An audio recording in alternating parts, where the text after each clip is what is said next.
नमस्कार. चिन्ह प्रस्तुत आणि मालवणी मॉल प्रायोजिक गच्चीवरील गप्पा अर्थातच प्रश्नचिन्ह या कार्यक्रमात आपणा सर्वांचं मी गीता कुलकर्णी स्वागत करते.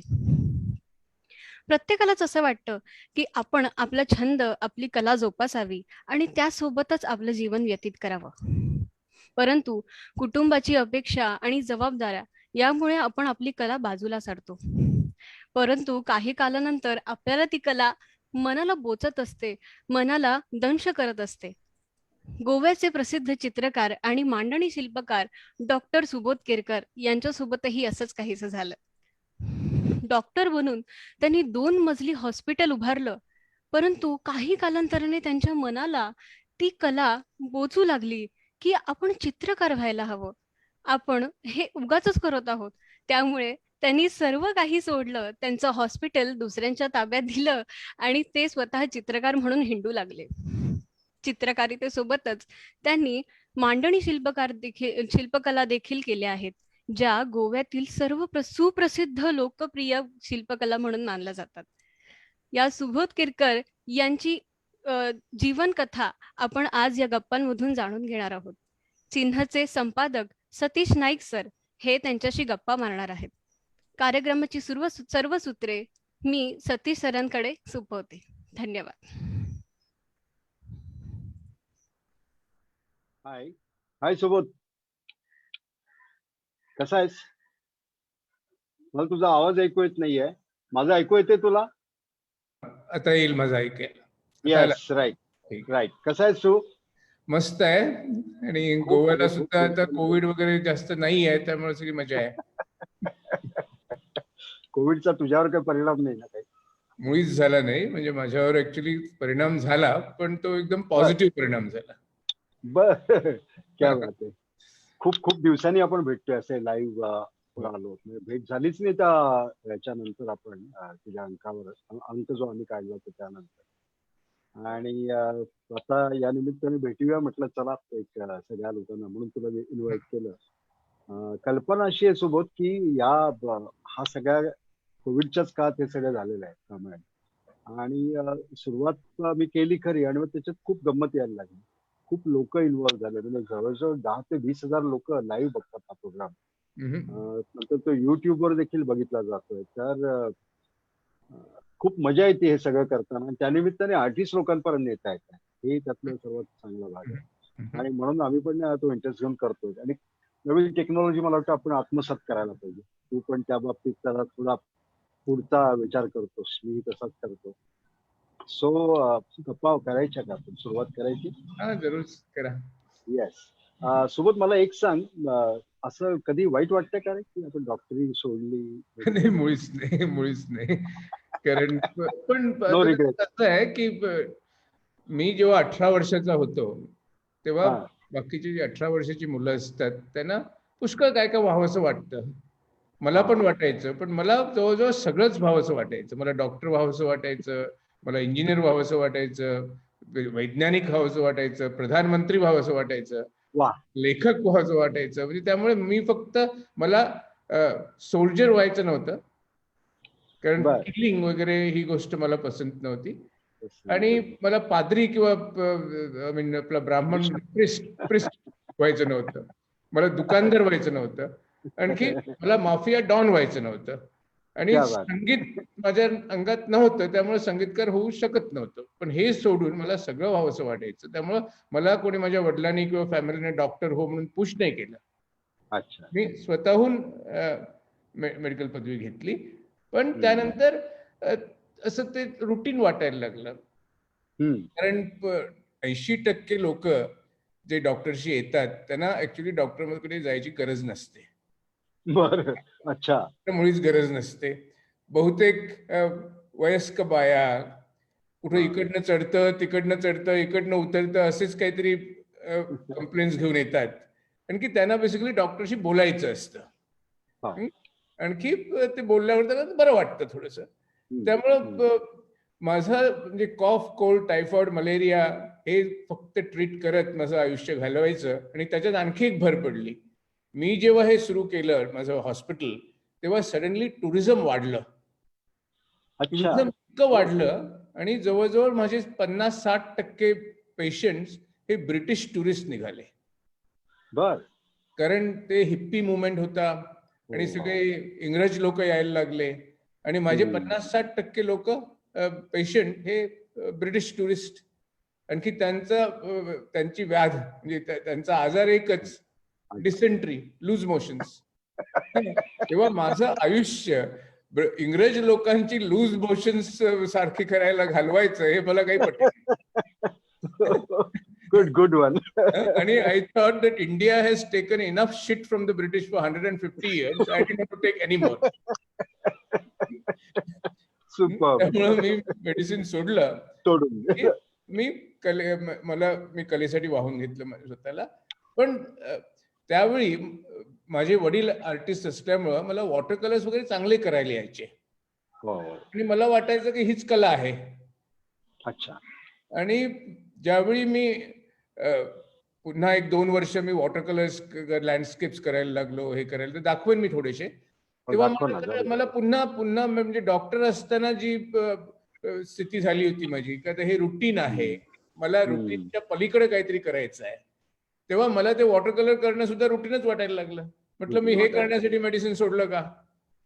त्यावेळी आपण पहिल्यांदा भेटलो, तुला आठवत असेल तर जहांगीर मध्ये आपण शो होता तुझा, प्रफुल्लबाईंनी तुझी ओळख करून दिली होती समोर मध्ये, आठवतं? हो आठवतं. That was a first meeting. पण त्यावेळी मला तुझं काम आवडलं नव्हतं, म्हणजे लँडस्केप विषयी मला ग्रज आहे अशातला भाग नाही, पण मला वाटलं हा पुढे किती जाईल आता आणखी. मला वाटतं हा प्रश्न तुला पण पडला. म्हणजे मला त्यावेळी जे काही करायचं ते हळूहळू त्याच्यात पण मी बोर झालो. म्हटलं ही काही कला नाही, ही स्किल आहे. स्किल आणखी कला हे वेगळ्या गोष्टी आहेत. म्हणजे आता कधी कधी आईबाप मला घेऊन येतात लहान मुलांची आपल्या चित्र, की आपल्या मुलाला फार इंटरेस्ट आहे चित्रामध्ये, मग एकदम अमिताभ बच्चन सारखा हुबेहूब काढतो. आता हुबेहूब अमिताभ बच्चन काढता येणं ही काही म्हणजे त्या चित्रकार होण्याची हे नाही आहे. म्हणजे हे लोकांना समजत नाही. कारण कला is not about copying. So it is like this. कोणाला जर ग्रामर चांगलं आलं, व्याकरण चांगलं येतं म्हणून तुम्ही काही लेखक बनत नाही. म्हणजे skill is basically just a skill. ते व्याकरण आहे कलेचं, पण ते व्याकरण वापरून तुम्ही काय कराल हे महत्वाचं आहे. हो, नक्कीच. चांगलं स्टेटमेंट देतोस तू. पण मग हे सगळं तुझं सुरू झालं, पेंटिंग सुरू झालं, त्यावेळी वेड्यात काढलं असेल ना तुला? तू मेडिकल सोडलं त्यावेळी? वेड्यात काढलं, कारण चांगली प्रॅक्टिस चालली होती. म्हणजे माझे वडील शिक्षक होते, त्यामुळे आमची त्यावेळी शिक्षकांचे पगार फार कमी होते आणि आमची परिस्थिती तशी बिकटच होती, म्हणजे आर्थिक स्थिती बिकट होती. त्यामुळं मी डॉक्टर झाल्यानंतर माझी आर्थिक स्थिती व्यवस्थित झाली. म्हणजे कारण म्हणजे त्यावेळी म्हणजे फायनान्शियल प्रॉब्लेम पुष्कळ होते, पण त्यामुळे डॉक्टर झाले, हॉस्पिटल सुरू केलं, आणखी सगळं व्यवस्थित चाललं होतं. पण आय वॉज नॉट हॅपी. म्हणजे मला ते तेच आवडलं नव्हतं. आणखी तुमचा काय होता प्रश्न, की जेव्हा मी पेंटिंग सुरू केलं, वॉटर कलर लँडस्केप करायला बसलो रस्त्याच्या बाजूला, तर पेशंट म्हणायला लागले, हा चांगली प्रॅक्टिस असताना रस्त्याच्या बाजूला बसून काय करतोय, वेड लागलंय की काय? तेवढ्यावर थांबलं नाही की मला एकानं विचारलं की नॉर्मली आयुष्यामध्ये प्रत्येकाला यशाची शिडी वर चढायची असते, किंवा तू खाली कशाला उतरला? अच्छा. बर.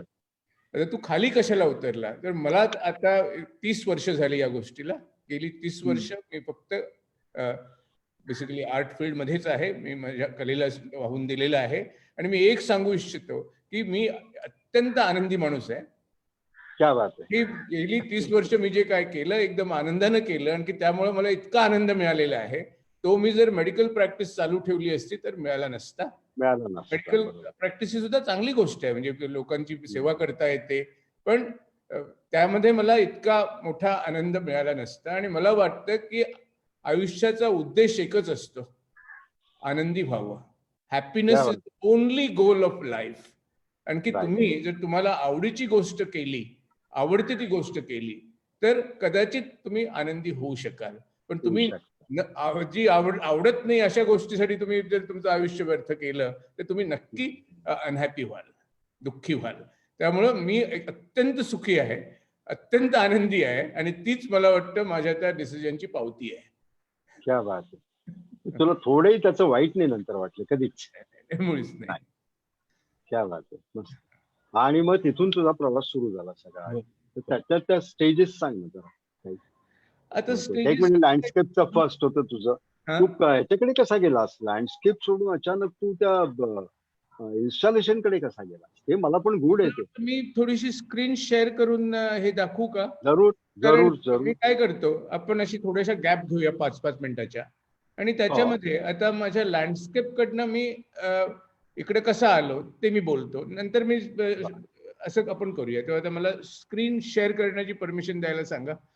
जरूर जरूर. गीता, हा दिली, ऑलरेडी दिली आहे. दिली आहे. बरं, हा दिलेली आहे. ओके.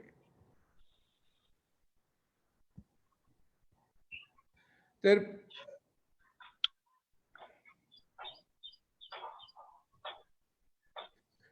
याच्यात मी माय एक्सपेरिमेंट्स विथ आर्ट शीर्षक आहे. हे अशी लँडस्केप मी करायचो, आणि हे लँडस्केप जे आहेत ते माझ्या वडिलांनी मला करायला शिकवले, आणि S.L. हलदनकर जे होते त्यांनी माझ्या वडिलांना हे शिकवलं. S.L. हलदनकर हे आमच्या दूरचे नातलग होते. त्यामुळं ते माझ्या वडिलांच्या गावी म्हणजे केरी गाव तिकडे येऊन राहिले होते काही महिने. तेव्हा त्यांनी माझ्या वडिलांनंतर ते फ्रेंच ब्रिजला त्यांचा क्लास होता, आणि माझे वडील जायचे. म्हणजे वडिलांनी माझ्या वडिलांनी लिटरेचरमध्ये मास्टर्स केलं विल्सन कॉलेजमधनं, आणखी आपल्या हलदनकरांच्या क्लासेसमध्ये जाऊन आर्ट शिकले. तर ही माझी वॉटर कलर्स आहेत. हे पोर्तुगलला केलेलं आहे. हे आता गोव्याची गेट्स आहेत, कौलं आहेत. तेव्हा शेड लाईट कशी काढायची त्याच्यात मला माझ्या वडिलांनी तरबेज केलं. मी शाळेत असतानाच हे मी करत होतो. अच्छा. म्हणजे हे एवढं जे काम आहे माझं, हे शाळेत असतानाच मला करता येत होतं, कारण वडिलांनी मला ट्रेन केलं होतं त्याच्यात. त्यामुळे मला वाटलं होतं मी आता आर्टिस्ट आहे, मेडिकल सोडलं आणि लगेच आर्टिस्ट बनू शकतो. पण तो भ्रम होता. कारण जेव्हा मी हे करायला लागलो, 1-2 वर्षांनी मला याचा पण कंटाळा आला. मी म्हटलं हे काय, हे फक्त एक स्किल आहे. लोक विकत घेतात ती गोष्ट वेगळी, पण ही स्किल आहे. आणखी मला आणखी काहीतरी शिकायचं होतं.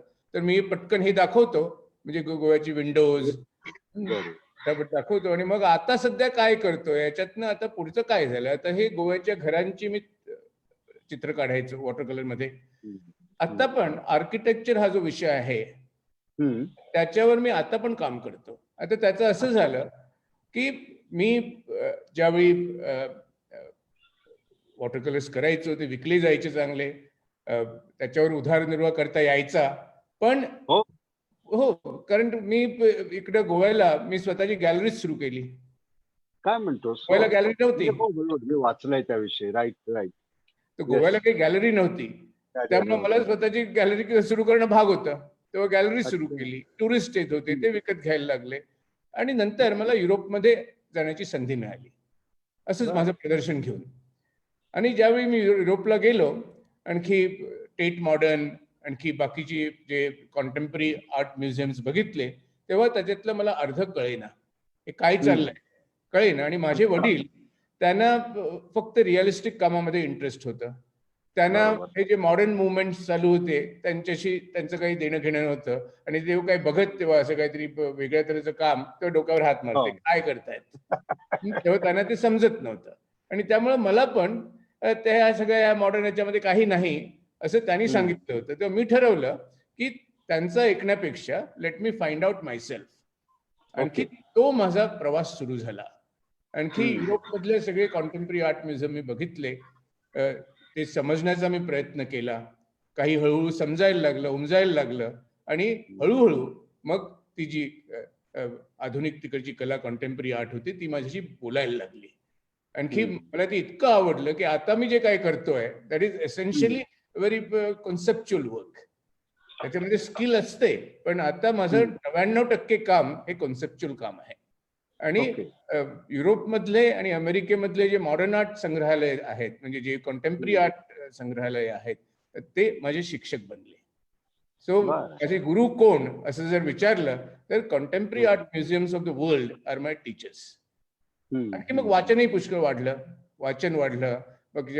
बाकीच्या कलाकारांशी बातचीत झाल्या, त्यांच्याशी डिस्कशन झालं. गोव्यातले जे ज्या टॉपला कलावंत होते, सुजा आहे, गायतोंडे आहेत, यांना तो भेटलाच की नाही? पण मग हो, त्यांच्याशी मी काही कधी डिस्कस सगळ्यांना केला? भेटतोय. आता तुम्ही गायतोडींचं नाव काढलं अरे म्हणून गायतोंडेचं गायतोडांना सांग ना तो किस्सा.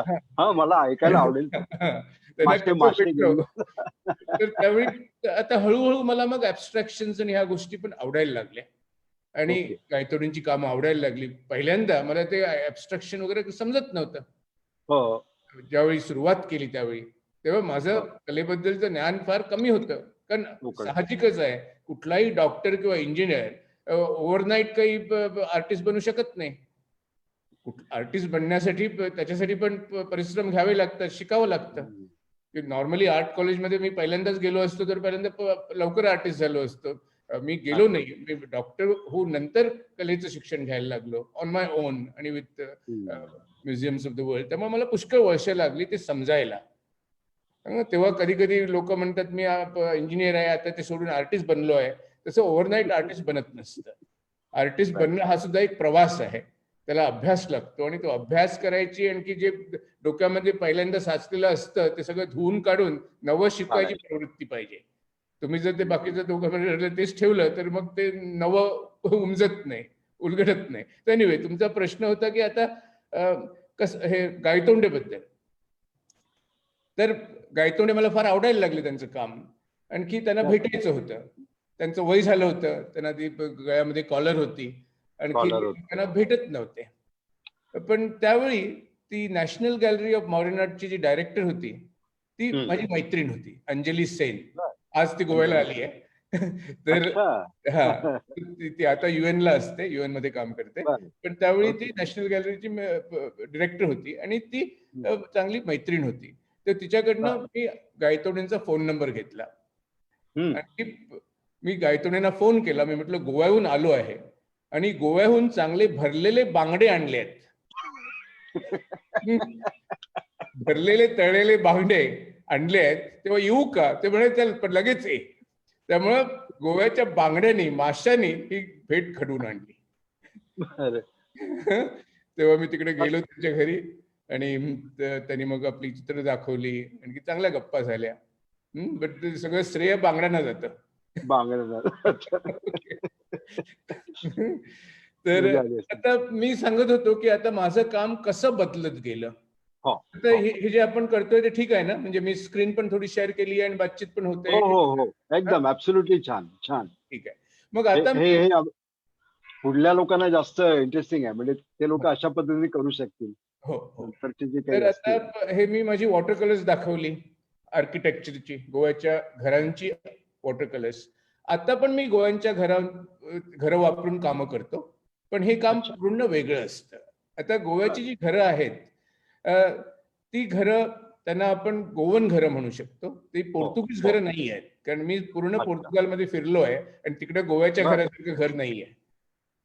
आणि पोर्तुगीजांचा एक नियम होता की गावामधलं चर्च ते पांढरं असावं आणि घरांना ऑकर, रेड ऑक्साईड, इंडिगो असे रंग असावे. त्यामुळे गोव्याची जी घरं आहेत त्यांना नॅचरल पिगमेंट, म्हणजे चुन्यामध्ये नीळ घालतात, आणखी निळं घर, मग येलो ऑकर घालतात, त्याची ऑकर होतं. आणखी रेड ऑक्साईड घातल्यावर ते इंडियन रेड सारखा रंग. ही तीन रंगामध्ये गोव्याची घरं असतात. आणखी बहुतेक जी घरं आहेत ती साधारण 18व्या शतकामध्ये बांधलेली आहेत, 18व्या आणि 19व्या शतकामध्ये. कारण त्याचं त्या हिस्ट्रीमध्ये जात नाही. पण त्यामुळं, आणि आता बरीचशी घरं, म्हणजे ती मोठी मोठी घरं, ती पुष्कळ फॅमिली झाली, फॅमिली इकडे तिकडे पसरली, त्यामुळे ती सगळी कोलमडत आहेत बरीचशी घरं. तेव्हा असं घर मला एक दिसलं आणि त्या घराची मी भिंत बघितली. आता आणखी एक गोष्ट आहे की ख्रिश्चन घरामध्ये दर क्रिसमसच्या पहिल्यांदा, क्रिसमसच्या पूर्वी नवा रंग काढायचे बाहेर. त्याचं कारण, आता आपल्याकडे अँटी फंगल रंग आहेत, पण त्यावेळी अँटी फंगल रंग नव्हते. त्यामुळं पाऊस आला, 3 महिने पाऊस, तर सगळी फंगस यायची आणि मग पावसानंतर कोणीतरी एक ते सगळं घासायचा नारळाचं हे घेऊन, नारळाचं सोडून घेऊन, आणि नंतर Yes, त्याला चुना लावायचे आणि चुन्यामध्ये तो रंग हम्म. घालायचे. आता हे घर जवळजवळ 150 वर्ष जुनं आहे, हे मला बर कळलं. आणखी हा जेव्हा मी त्या घराच्या भिंतीकडे बघितलं तेव्हा त्या हा भिंतीनं मला आढळलं की वेगवेगळे रंग आहेत, लेयर्स आहेत. कारण 150 वर्ष म्हणजे 150 रंग, 150 वेळा रंगवलेलं घर आहे. Okay 150 layers of paint. आणि दर 30-40 वर्षांनी जे कोण राहत होते घरामध्ये त्यांनी ते रंग बदलले. म्हणजे पहिल्यांदा बदलले. ते घर होतं निळ्या रंगाचं, मग ते झालं रेड ऑक्साईड म्हणजे इंडियन रेड रंगाचं, नंतर ते झालं पांढरं आणि नंतर ते झालं ऑकर. तेव्हा मी त्या तो चुना होता त्याच्यावर तो जो निघत होता तो सगळा काढून घेतला. म्हणजे बर घराची हे बघा. आणखी त्याच्यावर मी कार्विंग सुरू केलं. तेव्हा आतला अच्छा निळा रंग दिसतो आहे, काही हा ठिकाणी रेड ऑक्साईड दिसतो आहे, काही ठिकाणी पांढरा दिसतोय आणि आता सध्याचा रंग जो आहे तो येलो ऑकर आहे. आणखी त्याच्यावरती बुरशी आलेली आहे, फंगस आलेली आहे. तेव्हा आता हे जे तुकडे आहेत मी ते चांगले माउंट केले प्लायवूडवर रेझिन वगैरे अच्छा वापरून. आणि ह्या बर कामाचं नाव आहे 150 नाताळ सेलिब्रेशन्स, 150 ओके क्रिसमस सेलिब्रेशन्स. आणि त्यामुळे त्याचे ते गाराफाव, क्रिसमस ट्री आणि असे मोटिव्स काढलेले आहेत. ते मी एक चाकू घेऊन त्याच्यावर मग कार्विंग केलेलं आहे. तो आता पण मी आर्किटेक्चरवर काम करतो, पण हे कन्सेप्च्युअल आहे. आता हा मी डिटेल्स दाखवतो. आता हे गाराफाव म्हणतात त्याला, म्हणजे ज्याच्यात फेणी स्टोअर करतात आणि ते वेगवेगळे रंग तुम्हाला दिसतात. सो आता हाव म्हणजे माझी आता विचार करण्याची पद्धत वेगळी झाली. म्हणजे त्यावेळी वॉटर कलर लँडस्केप करायचो आणि आता तो तुकडाच घेऊन त्याच्यावर मी ते कार्विंग करून 150 नाताळ सेलिब्रेशन हे काम केलं. ठीक आहे, ओके. आता मी इकडे हे थांबतो आणि आता आपण पुढचा प्रश्न विचारा, मग मध्ये मध्ये स्क्रीन शेअर करूया आपण. हे झालं. आता हे मी थोडस ओके. नंतर मी जे खारवी म्हणजे गाबीत त्यांची पोर्ट्रेट्स करायचो. ही सगळी गाबत्यांची केलेली पोर्ट्रेट्स आहेत मी. तिकडे मग समुद्रावर नेऊनच त्यांचे फोटो घ्यायचो. अच्छा कारण हे सगळे माझे पेशंट होते. हो कारण समुद्रावर माझं हॉस्पिटल होतं, त्यामुळे हे सगळे जे खारवी कम्युनिटी म्हणजे गाबीत होते ते माझे पेशंट. त्यामुळे सगळे मला I used to paint all of them. म्हणजे कितीतरी कुठल्या पोर्ट्रेट्स. समुद्र किनाऱ्यावर हॉस्पिटल होतं हॉस्पिटल कुठे होतं ते कलांगुटला. कलंगूटला होतं. अच्छा अच्छा अच्छा आणि आता काय आहे तिकडे हॉस्पिटल आहे तिथे ते भाड्यानं घेतलेलं होतं. म्हणजे मी डॉक्टर झालो त्याच्यानंतर मी पहिल्यांदा प्रायव्हेट प्रॅक्टिस सुरू केली आणि लगेच 6-7 महिन्यानंतर हॉस्पिटल सुरू केलं. भाड्याने एक घर घेतलं आणि तिकडे हॉस्पिटल ओके सुरू केलं. तर हे आता हे गाब्रियाल म्हणून आहेत. म्हणजे ते फार आय मीन इज नो मोर, वारले ते. पण हे त्यावेळेचे म्हणजे तिकडचे सगळ्यात वयस्क कोळी होत आहे. हे किती साली केलेलं आहे पेंटिंग हे अॅक्रेलिक मध्ये केलेलं आहे. किती साल आहे इयर हे असेल 1998 वगैरे. Okay okay okay okay Yeah. वेगळं आहे काम 90. हे मी बघितलेलं नाही हा. हे त्या एका हॉटेलमध्ये आहे. म्हणजे अशी पुष्कळ चित्र मी केली. म्हणजे इन्स्टॉलेशन करण्याच्या पूर्वी चांगली करायचो. आता हे चित्र मला अजूनही आवडतं, पण I won't like to go back to this kind of work. कारण अशी अरे मध्ये मध्ये तू कार्टून्स करत होता चिक्कार.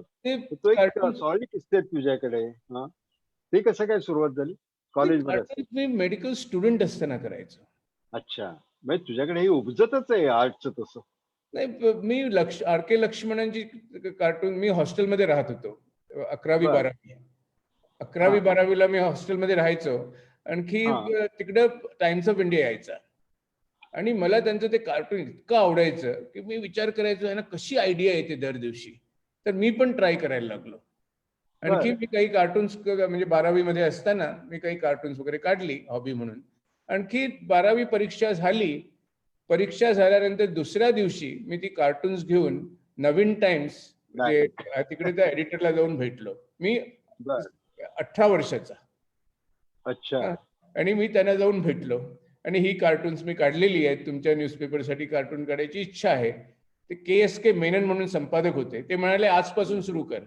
दुसऱ्या दिवशी फ्रंट पेजवर माझं कार्टून आलं आणि त्या दिवसापासून दर दिवशी मी ते कार्टून काढायला लागलो. मी तिकडे जायचो मला त्यांनी एक टेबल दिलं वर्तमानपत्राच्या ऑफिसमध्ये, आणि मी ती कार्टून्स काढायला लागलो.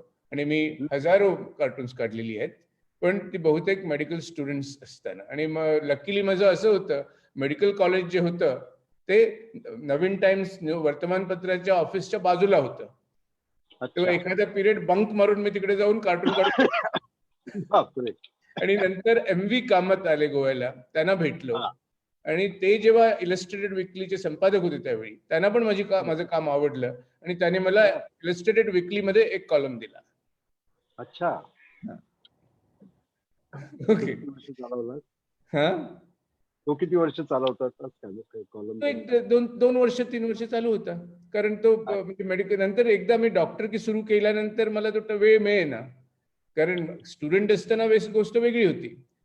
एकदा when you start your practice in a hospital, मग तुम्हाला ते कार्टून वगैरे काढायला इट बिकम्स डिफिकल्ट. कारण एकदम I was a committed doctor. म्हणजे मी काही असं वरच्यावर डॉक्टर की नाही केली. I was a committed doctor. I also liked it. म्हणजे असं नाही की आवडलं नाही, पण कला मग हळूहळू मग मी लहान असताना कधी विचार पण केला नव्हता की आर्ट प्रोफेशन म्हणून घेईल. आर्ट हॉबी होती आणि माझे वडील ते आर्ट करून काही त्यांचा उदरनिर्वाह होत नव्हता.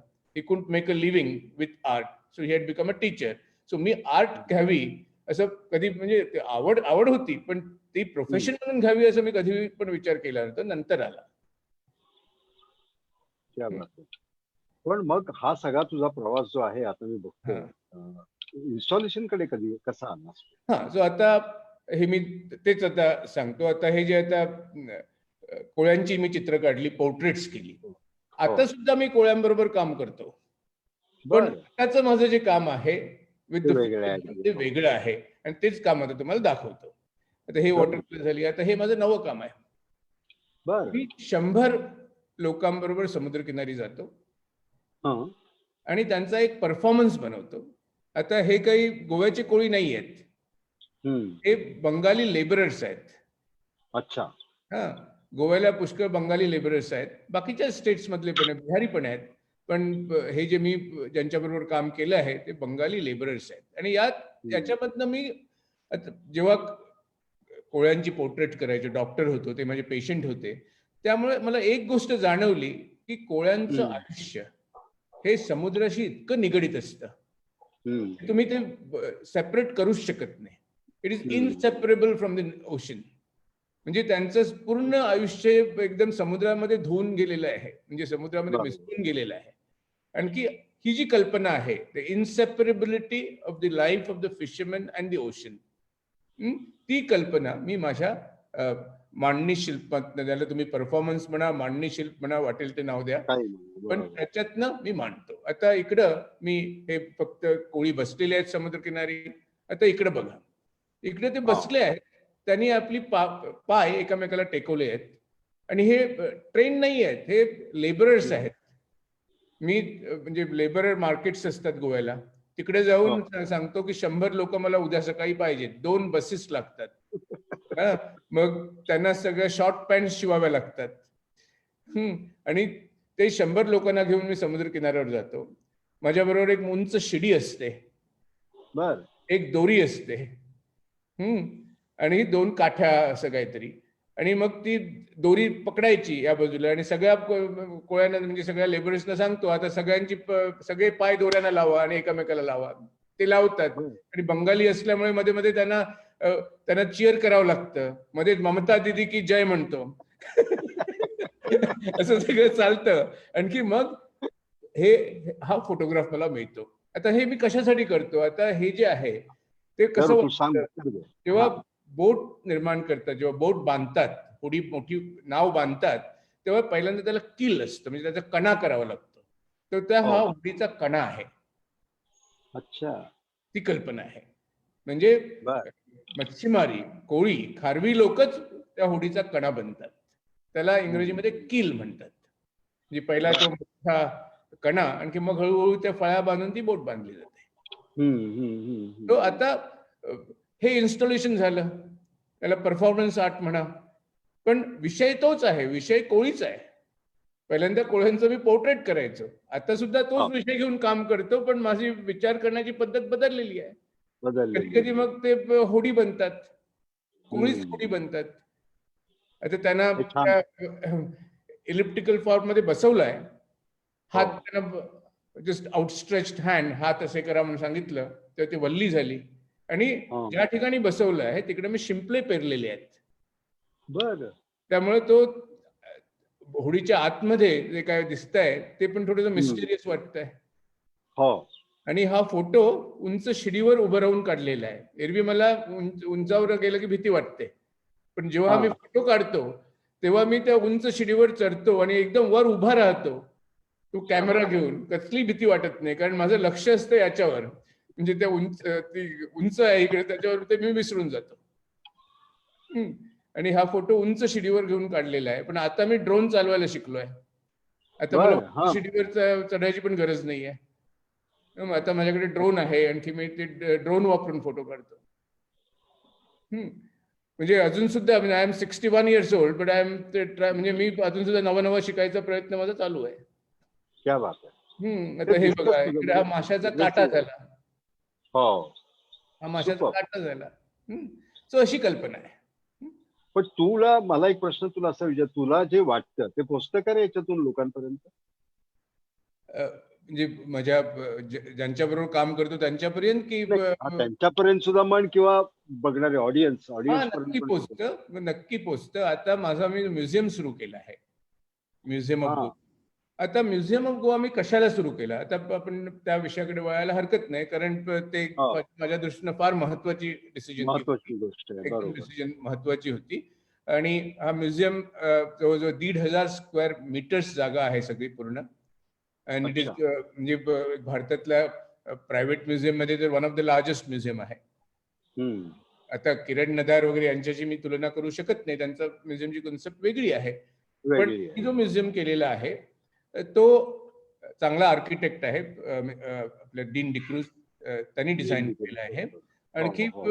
या म्युझियमची कल्पना अशी आहे की भारतामध्ये 130 कोटी लोक राहतात, पण 130 कोटी मधले मला वाटतं जवळजवळ हार्डली 1 लाख लोक ज्यांना समकालीन कलेबद्दल ज्ञान आहे, समकालीन कलेशी त्यांचा संबंध आहे. आणि मी लेबरर्स आणि शेतकरी यांची गोष्ट करत नाहीये.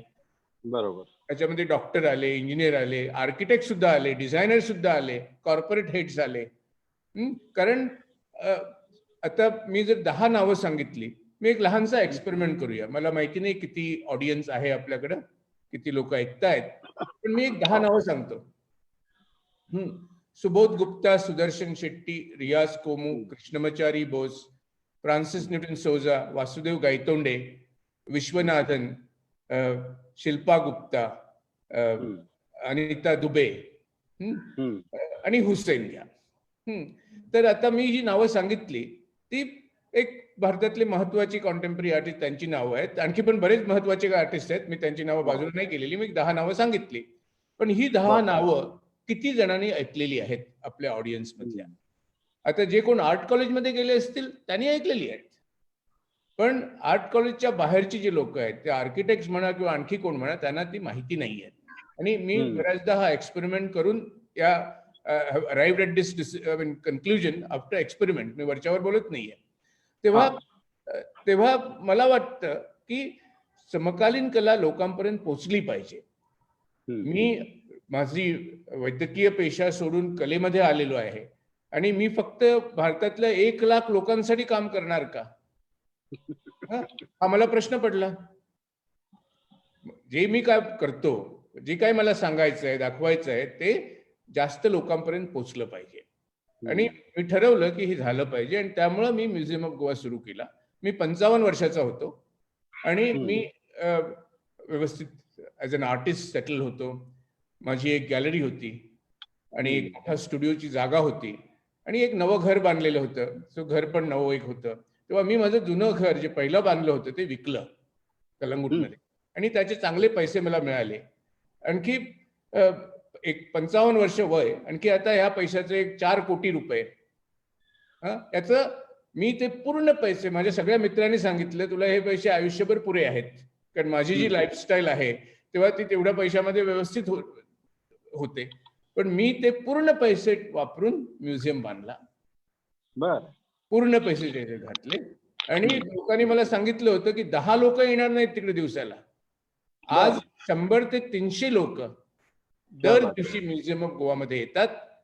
आणि हे जे लोक येतात गोवा माझ्या म्युझियम मध्ये, ते लोक सर्वसामान्य लोक आहेत. आणखी ते या 1 लाख लोकांमध्ये मोडत नाही, त्याच्यामधले पण लोक येतात, म्हणजे ज्यांना कलेची समज आहे, ज्यांनी बघितलं ते पण येतात. पण बहुतेक लोक म्हणजे 70% 80% लोक जी येतात त्यांना फक्त बोर्ड दिसतो म्युझियम ऑफ गोवा. आणखी टुरिस्ट ही जी जात आहे त्यांची म्युझियम बघणं ही ड्युटी आहे. कारण कोणी पण पॅरिसला जातो, तुमची इंटरेस्ट असो कलेमध्ये किंवा नसेल, तुम्ही लुव्रमध्ये जाणार, तुम्ही सगळे पिकासो म्युझियम बघणार, रोदा म्युझियम बघणार, कारण टुरिस्टची ड्युटी असते की म्युझियम बघणं. आणि मी जेव्हा म्युझियम ऑफ गोवा हे नाव फार सुंदर मिळालं मला. आणखी ते नाव जे आहे म्युझियम ऑफ गोवा, त्याचा शॉर्ट फॉर्म आहे मोग. आणि गोव्याच्या कोकणी भाषेमध्ये मोग म्हणजे प्रेम, म्हणजे कलेचं प्रेम. सो मोग बोर्ड वाचतात आणि सगळे लोक इकडे येतात. आणखी सर्वसामान्य लोक येतात. आणखी त्यांना सगळ्यांना जी समकालीन कला इकडे दाखवलेली आहे ती आवडते. आपण जर लोकांना फक्त बहुतेक लोकांची कलेबद्दल काय समज असते की कॅलेंडर म्हणजे आर्ट, एखादं लँडस्केप म्हणजे आर्ट, किंवा एखादं पोर्ट्रेट शिवाजी महाराज किंवा टिळक किंवा कुठल्या बुद्धाचं चित्र, ही कला, किंवा एखादं फ्लॉवर पॉट ही कला, अशी बहुतेक लोकांचा समज असतो. तेव्हा हे जे मी इकडे काय करतो ते पाहतात. आता हे तुम्ही विचारलं की या इन्स्टॉलेशनशी मी आता हे दाखवलं फिशरमॅनचं, त्याच्याशी लोक कॅन दे कनेक्ट, ते नक्की कनेक्ट होतात. आणखी मी सांगतो, मला जी सगळ्यात मोठी पावती मिळालेली आहे कामाची ती तुमच्या मालवण सिंधुदुर्ग इकडच्या काही 25 शेतकरी आले. बर. गोव्याला ते शेतकरी आले आणि माझ्या म्युझियम मध्ये आले. त्यांना बघितल्यावर कळत होतं की साधे कपडे घातलेली लोक होती, मराठी बोलणारी. आणि त्यांना विचारलं तुम्ही कुठून आला, तर आम्ही आलोच तिकडनं, मालवणवरून आलो. तर काय करता, आम्ही शेतकरी आहोत. तर इकडे कसे काय पोहोचला? नाही, आमचा एक मित्र आला होता इकडे, तो पण शेतकरीच आहे, तो तुमच्या म्युझियम मध्ये गेला आणि आम्हाला येऊन त्याने सांगितलं की गोव्याला जा, समुद्रावर जाऊ नका, कारण त्यांचा समुद्र आणि आमचा समुद्र एकच आहे. समुद्रावर जाऊ नका, तुम्ही त्या म्युझियम ऑफ गोवा मध्ये जा आणि एकदम नवं काहीतरी पाहाल. तेव्हा सामान्य मालवणच्या शेतकऱ्यानं जे अप्रिसिएशन मला दिलं, ती मला वाटतं मी म्युझियम बनण्याची सगळ्यात मोठी पावती आहे. आणि समकालीन कला तुम्ही कुणाकडे सुद्धा घेऊन जाऊ शकता, पण त्याच्यासाठी एक गोष्ट महत्वाची आहे, तुम्ही जी क्युरेटोरियल भाषा वापरता, म्हणजे जी काही कामं मी म्युझियम मध्ये लावली आहेत त्याची एक क्युरेटोरियल भाषा आहे. आता क्युरेटोरियलला मराठीमध्ये काय म्हणणार? क्युरेटोरियल सॉरी, काही हरकत नाही. तर ती क्युरेटोरियल माझी जी भाषा आहे, म्हणजे मी कुठल्या धर्तीवर कुठल्या नियमानं माझी चित्र किंवा शिल्प किंवा जे काय म्युझियम मध्ये दाखवतो ते त्यांची निवड कशी करतो. तर माझी निवड करण्याची प्रक्रिया एकदम साधी आहे. जे काम सगळ्यांना समजेल, सगळ्यांना उमजेल, सगळ्यांशी संवाद करेल तशी कामं मी निवडतो. आणि त्याला एक वाव फॅक्टर पाहिजे, बघितल्याबरोबर वाव वाटलं पाहिजे. आणखी गोव्याचा माझा जो म्युझियम आहे तो गोव्याचा इतिहास समकालीन कलेद्वारे पेश करतो. म्हणजे समकालीन कलेचा उपयोग करून गोव्याचा इतिहास आम्ही दाखवतो. त्यामुळे म्युझियम ऑफ गोवा हा इतिहासाचा म्युझियम आहे. आणखी तो समकालीन कलेमार्फत तो इतिहास दाखवला जातो. आणखी मी माझी जी क्युरेटोरियल लँग्वेज आहे ती जर एका शब्दात सांगायचं झालं तर ते तुकाराम क्युरेटोरियल लँग्वेज आहे. बर. समकालीन कलेचा मला तुकाराम व्हायचं आहे. बर. कारण तुकारामाने जशी वेदामधली सगळ्या कल्पना ही साध्या सोध्या भाषेमध्ये सगळ्या लोकांपर्यंत पोहोचवल्या, तसं ही जी समकालीन कला आहे ती मला पोचवायची आहे. आणखी त्याच्यामध्ये त्याचा अर्थ असा नाही की जी कला इकडे दाखवते ती कमी दर्जाची असेल, पण ती सगळ्यांशी संवाद साधू शकेल अशी कला पाहिजे. काही चांगली पण कामं असतात जी फार सेरेब्रल असतात. मी सगळ्या जगामध्ये फिरतो, व्हेनिस बिएनाले म्हणा किंवा कोची बिएनाले म्हणा, सगळीकडे फिरतो आणि तिकडची काही कामं जी असतात ती सामान्य लोकांना समजत नाहीत. हम्म. त्याचं कारण त्यांची जी भाषा असते ती थोडीशी क्लिष्ट असते. काम चांगलं असतं. जशा तुकारामांची कविता साधी सोपी, आणखी कित्येक आपले कवी आहेत त्यांची कविता पण चांगली आहे, पण कधी कधी क्लिष्ट असते, सगळ्यांना समजत नाही. तेव्हा समजत. माझी क्युरेटोरियल लँग्वेज ही सगळ्यांना समजणारी आहे, म्हणून म्युझियम ऑफ गोवा सगळ्यांना आवडतो आणि सगळ्यांकडनं मला चांगली पावती मिळते. क्या बात आहे. जी माझी कला सगळ्यांमध्ये पोहोचवण्याचा मी प्रयत्न करतो. तो हे हे आता थोडीशी दाखवतो ही, नंतर आपण दुसऱ्या दाखव ना. विषयात. जरूर जरूर जरूर. ठीक आहे. म्हणजे हे सगळे कोळी सर्कलमध्ये बसले आहेत, कुणाची तरी वाट पाहत आहेत. The protectors of the ocean, संरक्षणाची भिंत कशी बांधलेली आहे. हम्म. मग आता आपण होड्यांकडे वळूया. तर मी वेगवेगळी मटेरियल्स वापरतो, त्याबद्दल बोलायला हरकत नाही. हो जरूर. हा, तर तुमचा काही प्रश्न आहे का? की नाही, तू दाखव, मी त्याच्यातूनच प्रश्न विचारतो. मी असं काही ठरवलेलं काही नसतं. ठीक आहे, याच ठीक गप्पा बस. ओके. हा. ठीक आहे. तर आता मी सध्या मटेरियल मला फार आवडतं, वेगवेगळं मटेरियल. हम्म. आता मी पहिल्यांदा तुम्हाला सांगितलं, मी लँडस्केप करायचो घरांचे, आर्किटेक्चरचे. नंतर ती भिंतीचे तुकडे वापरायला लागलो. कोळ्यांची चित्र काढायचो, मग कोळ्यांबरोबरच काम करून इन्स्टॉलेशन बनवायला लागलो. आता मी होड्यांची चित्र काढायचो. आता हे तुम्ही जे प्रदर्शन माझं बघितलं होतं जहांगीरमध्ये, तेव्हाचं चित्र आहे. तेव्हा मी होड्या रंगवायचो आणि त्याला फ्रेम पण त्या होड्याचेच कार्विंग करून घालायचो. मग थोडंसं ते होड्यांचा फक्त फॉर्म घेऊन ते एक्सपेरिमेंट सुरू झाले. हे सगळे होड्यांचा फॉर्म घेऊन काही मी बनवायला लागलो चित्र. मग चित्रामध्ये पण होडी आहे, बाहेर पण होडी तयार करून बसवायला लागलो. मी तयार केलेल्या होड्या आहेत, खऱ्या नाही आहेत या. मग आता नेक्स्ट स्टेज जी आता आलेली आहे ती अशी, जुन्या ज्या होड्या आहेत, लाकडाच्या होड्या, त्या आता कोणी वापरत नाही, कारण आता फायबरग्लासच्या होड्या आल्या. तेव्हा फायबरग्लासच्या होड्या ह्या हलक्या असतात, त्यांना मेंटेनन्स लागत नाही, आणखी त्यांना जे आउटबोर्ड इंजिन असतं त्याला कमी पेट्रोल लागतं. तेव्हा त्या आता जुन्या होड्या लाकडाच्या, त्याचं काय करायचं, तर त्या सगळ्या होड्या मी त्या मच्छीमारांकडनं विकत घेतो. अच्छा. तर मी कित्येक होड्या विकत घेतो, आणखी त्या होड्यांचं जुनं लाकूड वापरून मी शिल्प बनवतो. आता हे जे शिल्प आहे ते जुन्या होडीचं बनवलेलं आहे. तुम्ही जे बघता की त्या दोन लाकडाचे तुकडे एकामेकांना बांधलेले आहेत दोरी घेऊन, आणि मग त्याच्यावर मी ते पेपर म्हणजे डॉट डॉट टाकले आहेत. म्हणजे अशी कित्येक शिल्प मी बनवली आहेत. हे बघायला, या शिल्पाचं नाव आहे पेपर क्रॉस, कारण ते डॉट डॉट जे आहेत ते मिरी आणि तो क्रॉस लावलेला आहे. कारण पोर्तुगीज कशासाठी आले इकडं, ते भारतामध्ये जर पेपर नसतं, मिरी नसती, तर आपला देश कॉलनाइज झाला नसता. मिरी इतकी महाग होती युरोपमध्ये, त्या मिरीचा धंदा करायला लोक आले, आणि बाकीचे मसाले. आणखी पोर्तुगीज आले ख्रिश्चन धर्माचा प्रसार करण्यासाठी. ब्रिटिश लोकांना ख्रिश्चन धर्माचा प्रसार करण्यात काही रस नव्हता. काही मिशनरी आल्या, पण ते तेवढं काही इंटरेस्टिंग नव्हतं त्यांचे. पण पोर्तुगीज लोक specifically came for pepper and Christ. एक सुंदर गोष्ट आहे. 1498 मध्ये जेव्हा वास्को द गामा कालिकतला पोहोचला, तेव्हा आता ते मोठं जहाज कालिकतला आलं. 20 मेचा दिवस होता, आणि 20 मेला ते 1498 साली कालिकतला त्याचं जहाज पोचलं. आणखी आता किनारी जाऊन काय चाललंय ते बघायचंय, कारण कसं रिसेप्शन मिळेल काही कल्पना नव्हती. कदाचित हिंसा होऊ शकते.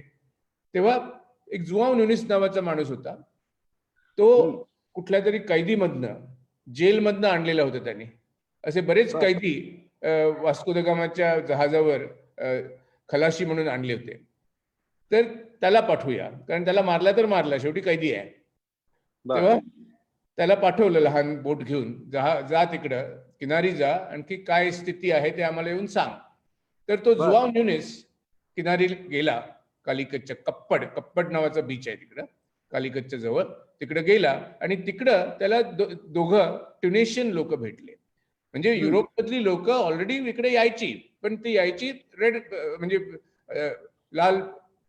लाल समुद्र म्हणजे रेड सी मधनं यायची. Great अरब लोक thinking. इकडे यायचे, त्यांच्याबरोबर युरोपियन लोक पण आलेले आहेत इकडे. म्हणजे असं काही नाही की वास्को द गामा पहिला युरोपियन होता. तो फक्त पहिला युरोपियन होता जो आफ्रिकेला वळसा घालून आला. कारण तो रेड सी मध्ये नाही आला, कारण तिकडे ते अरब लोकांनी कत्तल केली असते, कारण तो त्यांची एरिया होती ती, त्यामुळे तो वळसा घालून आला. एनिवे, तर तो जुआव न्युनिस किनाऱ्याला गेला, त्याला 2 ट्युनिशियन लोक भेटले आणि त्यांनी त्याला विचारलं की what the devil brings you here, तुम्ही कशासाठी आलाय तिकडं. तर त्या जुआव न्युनिसनं उत्तर दिलं की we came for pepper and for Christ, आम्ही मिरीसाठी आणखी ख्रिस्तासाठी आलेलो. ख्रिस्तासाठी आलो, बरोबर. आणखी ही जी गोष्ट आहे ती मी या शिल्पामध्ये दाखवलेली आहे, मिरी आणि क्रॉस. पहिल्यांदा माझा विचार होता की ते जे मी लहान लहान भोकं काढली लाकडावर, त्याच्यात मिरी लावणार गम घेऊन. अच्छा. पण ते जेव्हा मी ते काढलं तेव्हा मिरी लावायची काही गरज मला वाटली नाही, कारण हेच मिरीसारखं वाटलं. त्यामुळे मी ते तसंच ठेवून दिलं आणि याचं पेपर क्रॉस हे नाव आहे. आता हे दुसरं आहे, हे खऱ्या बोटीचा नाळ घेतलेला आहे आणि ते नाळ वापरून तो पेपर क्रॉस बनवलेला आहे. आणि ते डिटेल हे बघा, याच्यात नाही डिटेल माझ्याकडे. तर ही अशी कित्येक शिल्प मी जुन्या होड्यांची बनवतो. आता ही जुन्या होड्या कापतो, मग त्याच्यामध्ये काय बसवतो. आता त्याच्यात ग्लास बसवलेला आहे, कारण ग्लास कशासाठी, तर ग्लासला जेव्हा तुम्ही त्याच्यात लाईट लावता ते पाणी कसं दिसतं. आता असं काय कापलेल्या होड्या आहेत माझ्या, ती मोठी चेन सॉ घेऊन ते कापायचं आणि त्याची काहीतरी शिल्प बनवायची. आता ही शिल्प मी पुष्कळ देशामध्ये दाखवलेली आहेत. दुबईला पण मला बोलावलं गेलं, आणि दुबई हे फार महत्वाचं आहे, कारण अरब लोक हरप्पन सिव्हिलायझेशन पासून इकडे येत आहेत. म्हणजे अरब देशामधनं 5,000 वर्षापूर्वीपासून लोक इकडे येत आहेत व्यापारी म्हणून. आणखी तो व्यापार आता पण चाललेला आहे आणि त्याचं सेलिब्रेशन म्हणजे in response to that, inspired by that हे आहे. आणि हे बघा दुबई मधलं काम आहे. तो बुर्ज अरब आहे, त्याच्या बाजूला मी गोव्याच्या होड्या लावल्या आहेत.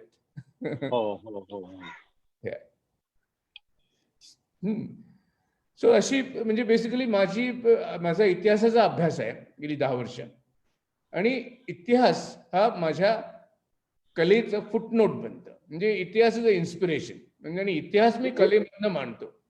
हे सगळं तू करतोस कसं रे, कसा वेळ मिळतो तुला? मी हेच करतो ना, दुसरं काही करत नाही. पण हे वेळेचं गणित कसं बसवतोस? अनेक लोक म्हणतात वेळ नाही, हल्ली काम हे नाही, अमुक नाही, तमुक नाही. तू कधीच असं? मी दिवसभर हेच करत असतो. मी झपाटलेला आर्टिस्ट आहे. म्हणजे मी फक्त जे 6-7 तास झोपतो तेव्हा कदाचित मी कला बनवत नाही, पण ती पण बरोबर नाहीये, कारण मी जेव्हा झोपतो तेव्हा मला स्वप्न पडतात, आणि ती स्वप्न पडतात ती सुद्धा स्कल्पचरचीच आणि इन्स्टलेशनचीच पडतात. कारण कॉम्प्युटर आणखी आपलं ब्रेन याच्यामध्ये एक फरक आहे. कॉम्प्युटर तुम्ही ऑफ केला की नंतर तो काही काम करत नाही, पण आपण जेव्हा ब्रेन ऑफ करू शकत नाही. आपण जेव्हा झोपतो तेव्हा सुद्धा त्या मेंदूमध्ये काहीतरी चाललेलं असतं, आणखी ज्या कल्पना असतात त्या स्वप्न बनून येतात. तेव्हा माझा स्केचबुक कोणता असा जर प्रश्न केला की माझी स्वप्न हा माझा स्केचबुक आहे. क्या बात आहे. तेव्हा मी झोपलेली वेळी सुद्धा माझं चाललेलं असतं. आणखी दिवसभर मी सकाळी 6:30 वाजता उठतो, म्हणजे चालायला जातो चांगले 10 किलोमीटर. कुठे जातोस? शेतामध्ये जातो, समुद्रावर जातो, जवळजवळ 10 किलोमीटर चालतो, आणि त्या चालताना सुद्धा ते चाललेलं असतं डोक्यामध्ये. आणि माझा मोठा स्टुडिओ आहे. माझ्याकडे 6-7 लोक गेली 25 वर्ष फुल टाइम काम करतात. आणि त्याच्यामध्ये वेल्डर आहेत, रमेश प्रियोळकर म्हणून आहे, तो वेल्डर आहे. प्लेटर आहे. मी शाळेमध्ये असताना रमेश शाळेच्या बाजूला त्याची गॅरेज होती, आता त्याला 70 वर्ष झाली. तो अजून सुद्धा म्हणजे आता कॉपरची मी स्कल्पचर्स करतो. म्हणजे तो पहिल्यांदा त्या मोठ्या गाड्या जेव्हा ऍक्सिडेंट होऊन यायच्या, जुन्या शॉवरलेट आणि असल्या गाड्या, तेव्हा तो पुन्हा तो भाग बनवून द्यायचा. प्लेटर आहे, त्यामुळे तो आता शिल्प बनवतो माझी. मी मातीचं शिल्प बनवतो, त्याच्यावर तो कॉपर पत्रा ठेवून त्याचा तो आकार बनवतो. मग माझ्याकडे सुनील म्हणून आहे, तो इलेक्ट्रिशियन आहे, कार्पेंटर आहे. मग माझ्याकडे एक पॉटर आहे, म्हणजे तो खानापूरचा आहे. तो आता पॉटरी म्हणून करायला आला होता, हा. आणि मग त्याच्या आपल्या मुलाला आणलं. तो मुलगा पण माझ्याकडे काम करायला लागला. आता तो परशुराम आणि अनिल अशी दोघं आहेत भावंड कुंभार. आणखी ते आता हा. फायबर ग्लास आणि सगळ्यामध्ये सुंदर काम करतात माझ्या बरोबर. त्यामुळे माझी जी टीम आहे ती म्हणजे 25 वर्ष माझ्या बरोबर काम केल्यामुळं म्हणजे आम्ही एकदम एकमेकांना काय पाहिजे ते लगेच कळतं. आणि त्यामुळं माझं काम चालू असतं आणि मी कधी बाबा हे काम आय मीन मी कमिशन सुद्धा मी घेत नाही म्हणजे मी असं घेतो. कुणी जर मला सांगितलं की आपल्यासाठी एक शिल्प पाहिजे आहे, मी तर ठीक आहे, तुम्ही मला जागा दाखवा, कसलं शिल्प तुम्हाला पाहिजे, काय तुमची कल्पना आहे, आणि मला जर ती कल्पना आवडली, मला भावली, तर मी म्हणतो मी पहिल्यांदा शिल्प बनवणार आहे. तुम्हाला वाटलं तर ते घ्या विकत, नाही नका घेऊ. त्यामुळे काय होतं, फक्त पहिल्यांदा प्राइस ठरवतो की बाबा हा प्राइस असणार, तुम्ही फक्त प्राइस फिक्स करूया आणि आवडलं तरच घ्या, नाहीतर घेऊ नका. त्यामुळं हे करताना मी पूर्ण फ्री असतो, कारण मी कुणासाठी शिल्प बनवत नाही, शिल्प मी माझ्यासाठी बनवतो. त्यामुळं आणखी ऑफकोर्स ते ब्रॉन्झ वगैरे त्याच्यामध्ये फार महाग असतं, त्यामध्ये बनवणं शक्य नसतं असं, पण बहुतेक मी माझे जे मटेरियल्स वापरतो ते मला परवडतं. अच्छा. तर त्यामुळे मी दिवसभर हेच चालू असतं. या तुम्ही स्टुडिओमध्ये या. नक्की नक्की. म्युझियम पण बघायचं राहिलंच आहे माझ्याकडून. जरुरी आहे. जेव्हा सुरुवात केली होतीस तेव्हा मी आलो होतो, पण नंतर काही मला जमलं नाही यायला, पण डेफिनेटली येईल. हा. आणि दुसरं म्हणजे आम्ही सध्या आमचं आणखी एक मोठं महत्वाचं कार्य चाललं आहे, आणि ते म्हणजे आता पहिल्यांदा सांगितल्याप्रमाणे भारतामधल्या बहुतांश लोकांना समकालीन कलेबद्दल माहिती नसते. ती माहिती दिली पाहिजे, आणि ते इंग्रजीमधनं शक्य नाही. भारतामध्ये इंग्रजी बोलतात फक्त 10% लोक, आणि त्याच्यामधले 5% लोक इंग्रजीमधलं भाषण ऐकणार, 5% ऐकू शकतात. त्याच्यातलं कारण एकदम स्मॉल पर्सेंटेज कोणीतरी काहीतरी ऐकेल इंग्रजीमध्ये. तेव्हा तुम्हाला जर कला किंवा कुठलीही गोष्ट, कुठलीही कल्पना लोकांपर्यंत भारतामध्ये पोहोचवायची असेल, ती मातृभाषेमधनच झाली पाहिजे. त्यामुळं तुम्ही मराठीमध्ये बोला, हिंदीमध्ये बोला, एक मराठी, हिंदी, आणखी साऊथ इंडियन एखादी भाषा घेतली तर तुम्ही सगळीकडे पोहोचू शकता. इंग्रजीमध्ये पोहोचणार नाही, इंग्रजीमध्ये पोहोचणार ते फार थोड्या लोकांकडे. त्यामुळं मी कला, माझा युट्यूब चॅनल आहे, सध्या इंग्रजीमध्ये आहे, पण त्याच्यामध्ये मराठी पण आता भाषणं कलेबद्दलची मी सुरू केली आहे द्यायला. आणखी माझा इंस्टाग्राम पण चॅनल आहे, इंस्टाग्राम पेज आहे, ते सुबोध केरकर, आणि युट्यूब चॅनल पण सुबोध केरकर. त्याच्यामध्ये मी सध्या इंग्रजीमध्ये करतोय, काही मराठी आणि हिंदीमध्ये केलेली आहेत, पण आता कॉन्शियसली मराठीमध्ये करणार आहे, हिंदीमध्ये करणार आहे. माझी हिंदी थोडी कच्ची आहे, माझं शिक्षण मराठी माध्यमातून झालं, पण कलेबद्दल मराठीमध्ये बोलण्याची मोठी सवय नाहीये, पण मी बोलू शकतो. आता चाललेलं आहे मराठीमध्ये आपलं. स्टेटमेंट्स खूप सुंदर करतोयस तू. हा. खूप चांगली स्टेटमेंट्स करतोयस, छान. म्हणजे बरं वाटलं मला. थँक्यू. शब्दामध्ये मांडणं फार अवघड असतं, आणि तू पटकन लिहिल्या करतोयस, ते मला अप्रिशिएट. थँक्यू. तर पुढे काय आणखीन? बोलूया ना आपण, बोलूया. आता हे जे काम आहे ते आता सगळ्या लोकांना समजलंय की मी कुठल्या पण मटेरियलचा वापर करून शिल्प बनवतो. माझा एक मित्र आहे, त्याचं नाव दीप भंडारी, तो ऑर्थोपेडिक सर्जन आहे, आणि त्याला स्विमिंगची आवड आहे. तर तो स्विमिंगला गेला होता, मोर्जिम बीच आहे तिकडं, आणि मी होतो पोर्तुगालला. तेव्हा त्यानं मला फोन केला. त्याला माहिती नव्हतं मी पोर्तुगालला होतो, पण तो व्हॉट्सअपवर त्याने फोन केला की मी मुर्जीच्या समुद्रकिनारी आहे, आणि तिकडं एक व्हेल माशाचा वर्टेब्रा म्हणजे पाठीचा कणा वाहून आलेला आहे. तर तुला पाहिजे का तू काहीतरी करू शकशील? मी लगेच माझ्या स्टुडिओला फोन करून मी एक ट्रक घेऊन कुणाला तरी पाठवलं, आणि ते सगळे सांगाडे घेऊन आले. आणि मग तो एक वर्टेब्रा लावून मी हे शिल्प बनवलेलं आहे. त्याचा जो हा खालचा भाग आहे तो खरा वर्टेब्रा आहे वेल माशाचा, आणि बाकीचं जे आहे ते कार्विंग आहे, वूड कार्विंग आहे. म्हणजे असे एक्सपेरिमेंट माझे चाललेले असतात, कारण की त्याला एक काहीतरी एक कल्पना असते त्याच्यात ना. आता हे आता थोडस लाइटर वेन मधलं काम दाखवतो. हे तुझ्यावर अंक काढला होता बघ आपण. हो. या अंकामधलं हे जे आहे याच्याविषयी जरा तू सांगावंस. हे फारच फॅन्टास्टिक आहे. आता त्याच्यावर मजा आहे जरा. तीच सिरीज आता दाखवतो. तर मला सगळ्या आर्टिस्ट प्रमाणे मी जेव्हा माझा प्रवास सुरू केला तेव्हा कुठल्या हॉटेलचं डेकोरेशन, कुठल्या हॉटेलच्या रिसेप्शनसाठी काही करा, या गोष्टी मी पण केल्या. आणखी मला दिवे बनवायला आवडायचं. अच्छा. दिवे, आता कलेमध्ये हा काय दिवे लावतो बघूया असा विचार करायला डोक्यात आला असेल तेव्हा मी दिवे बनवायला सुरुवात केली. तर हे जे आहेत हे टेरेकोटाचे बनवलेले दिवे आहेत, हो. मातीचे बनवलेले आहेत. तेव्हा हे मला आवडायला लागलं दिवे बनवायला. मी आता सुद्धा दिवे बनवतो, लॉट्स ऑफ लॅम्प्स डिझाईन करतो.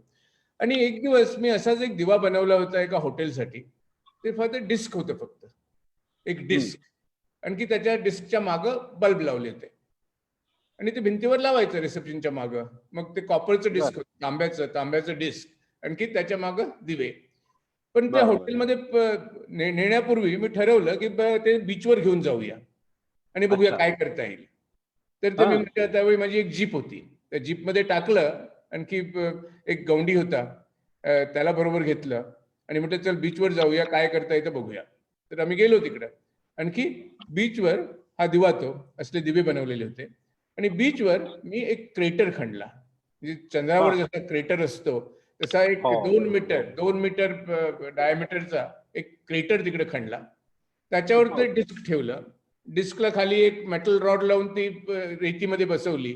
आणखी इलेक्ट्रिकल वायर जी होती ती रेतीच्या खालनं, मग ती एक बीच शॅक होती त्यांच्याकडनं इलेक्ट्रिकल कनेक्शन घेतलं. आणखी तेव्हा मी ते लाईट ऑन केली तेव्हा माझाच माझ्या डोळ्यावर विश्वास बसेना. म्हणजे मी असं काहीतरी केलं होतं, म्हणजे ते मी प्लॅन केलं नव्हतं, ते प्लॅन केलं नव्हतं.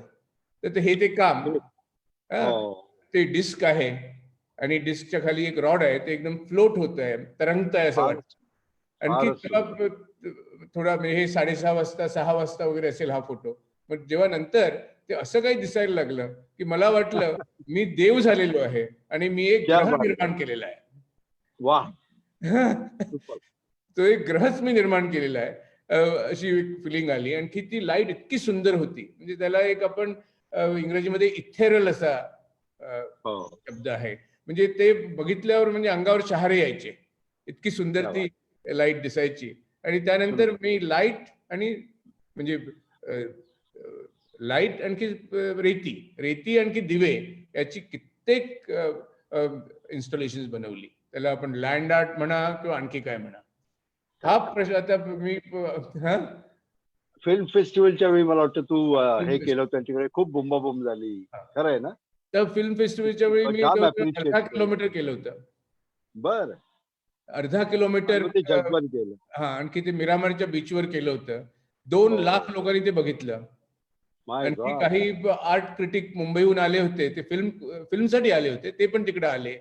त्यावेळी पहिल्या फिल्म फेस्टिवलच्या वेळी अशी हवा होती की फिल्म फेस्टिवल काहीतरी मोठं होत आहे, त्यामुळे बशी भरून कोल्हापूर, बेळगाव, सातारा इकडनं लोक आली. म्हणजे हा फिल्म फेस्टिवल काय आहे, आणि ते काही सगळे फिल्म बघायला गेले नाहीत, ते सगळे माझं इन्स्टॉलेशन बघायला आले. क्या बात आहे. 2 लाख लोकांनी ते बघितलं. आणखी एकानं म्हटलं की असं एक्झिबिशन फक्त एकाच आर्टिस्टच्या जीवनामध्ये हे झालेलं असेल, आणि ते म्हणजे तुमचे मुख्यमंत्री उद्धव ठाकरे. उद्धव ठाकरेंनी जेव्हा आपले फोटोग्राफ दाखवले होते जहांगीरला, तेव्हा अशी गर्दी झाली होती. असं हा कॉमेंट कुणाचा माहिती नाही, पण कुणीतरी हा कॉमेंट टाकला की उद्धवजींच्या एक्झिबिशनला अशी गर्दी आम्ही बघितली होती. कारण त्यांनी महाराष्ट्राचे फोटोग्राफ दाखवले होते त्यावेळी. ते कंपॅरिझन कोणीतरी केलं, मी नाही केलेलं. तर म्हणजे हे लोकांना ते फार सुंदर वाटलं, कारण साधी गोष्ट, हा माणूस फक्त रेतीमध्ये खड्डा खणतोय आणि त्याच्यात बल्ब टाकतोय, लाईट शो सारखं ते झालं. मग आता हे त्याच्यात मग मी बरेच एक्सपेरिमेंट्स केले, बरेच प्रयोग त्याच्यामध्ये झाले, आणि मला वाटतं शेकडो इन्स्टॉलेशन अशा तऱ्हेची बनवलेली आहेत. ते काढताना कसं रे वाटतं? काढताना वाटतं म्हणजे असं, त्याच्यात मला वाटतं टागोरांची एक कविता सांगावी लागेल. टागोर म्हणतात की लाटा रेतीवर आपल्या कविता लिहितात.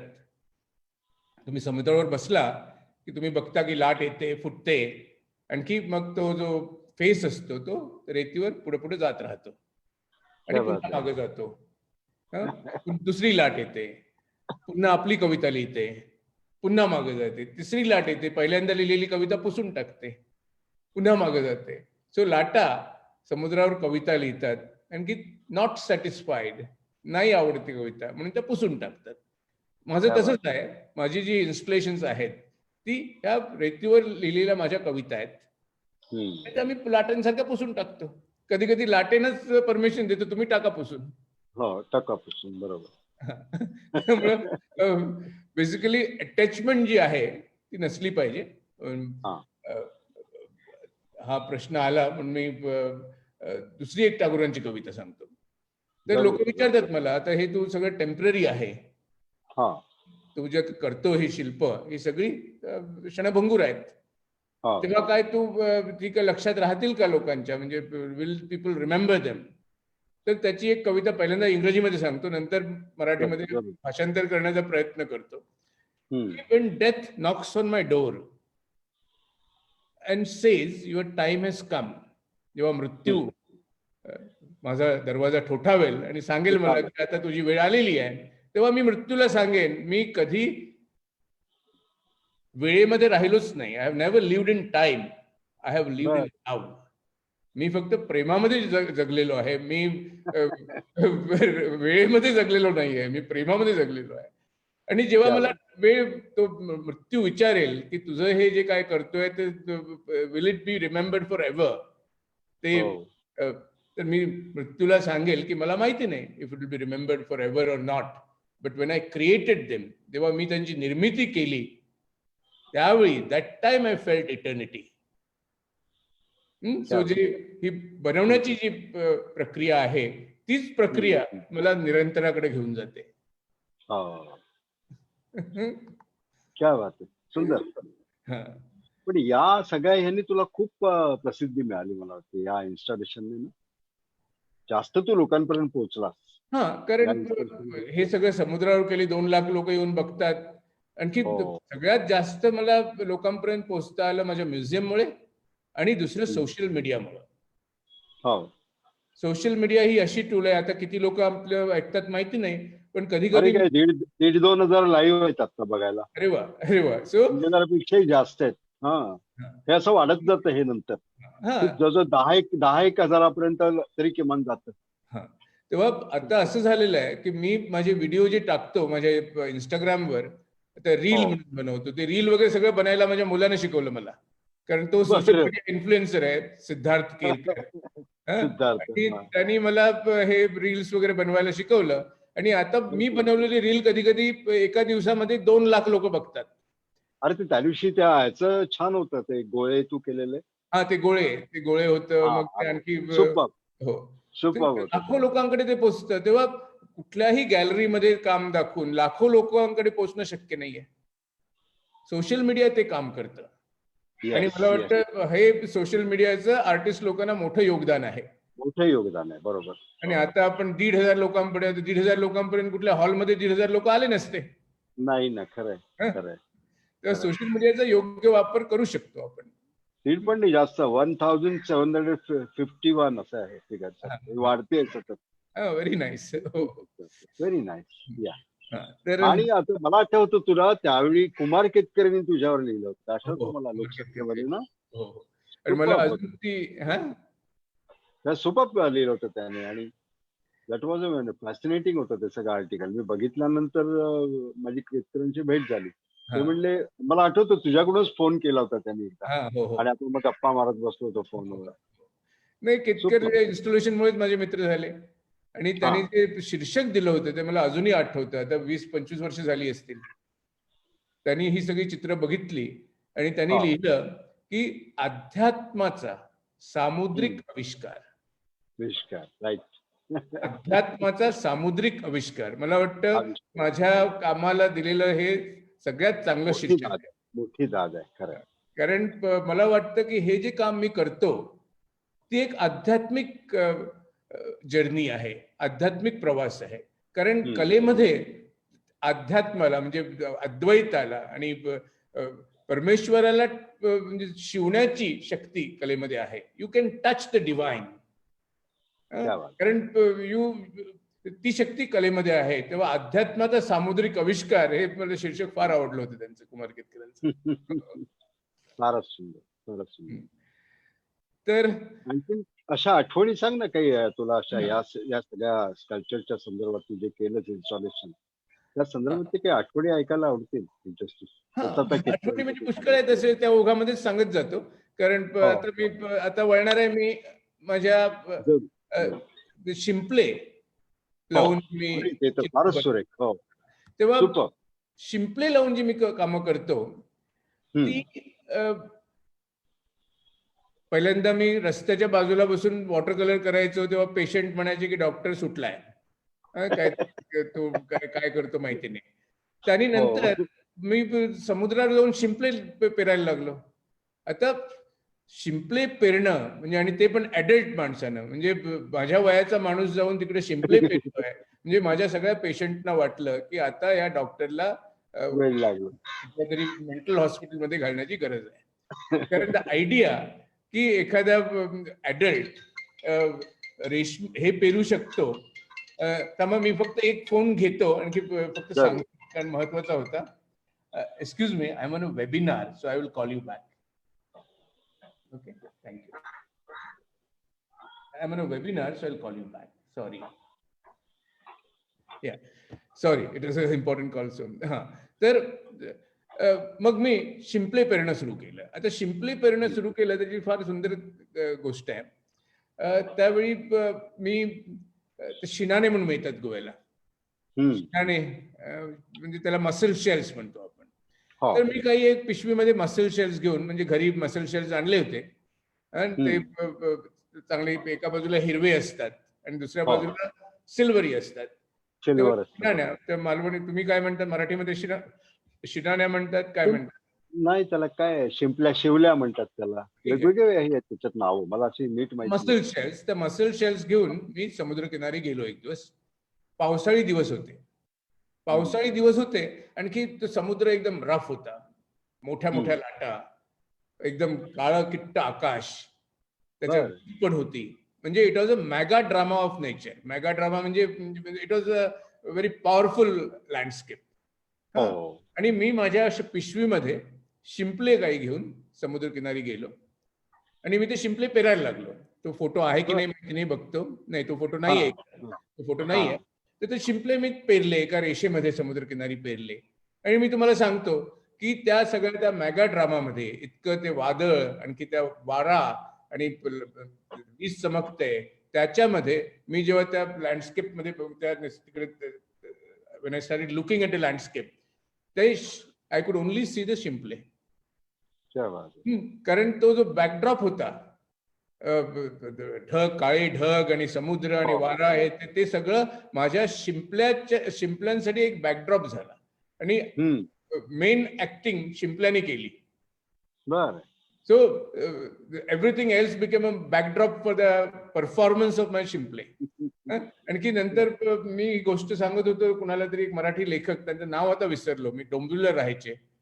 तेव्हा मी जेव्हा ही गोष्ट सांगितली त्यांना, तर त्यांनी मला आणखी एक गोष्ट सांगितली. ते म्हणाले, असेच कुठली सभा गाजवून घरी आले होते, चांगली 1000-2000 लोकांची सभा होती, आणि चांगली सभा गाजवून घरी आले, आणि आता कसं आपलं भाषण झालं हे सगळ्याला सांगणार, हा त्यांचं ठरवलं त्यांनी. आणि घरी आले तर त्याच्या मुलांनी आणि त्यांची सून, त्यांनी म्हणे त्यांचं लहान 1 वर्षाचा नातू होता, त्या नातवाने त्या दिवशी पहिलं पाऊल टाकलं. एव्हरीबडी वॉज टॉकिंग अबाउट नातवाचं पहिलं पाऊल. यांचं सभा गाजवली ते तिकडेच उरलं. आणि माझ्या शिंपल्यांचं असंच काहीतरी झालं. म्हणजे तो जो ड्रामा होता, म्हणजे सगळा शो त्या शिंपल्याने घेतला. तर मग मी आता शिंपले पेरायला सुरू केली. हे जे आता तुम्ही बघता स्क्रीनवर, ते गोंडपाट आहेत, पण ती गोंडपाट सिमेंटचे बनवलेले आहेत, शिल्प आहेत ती गोंडपाटाची. आणि त्याच्यामध्ये मी शाळेतल्या मुलांना घेऊन समुद्रकिनारी गेलो आणि सगळे शिंपले जमवून त्याच्यामध्ये घातले.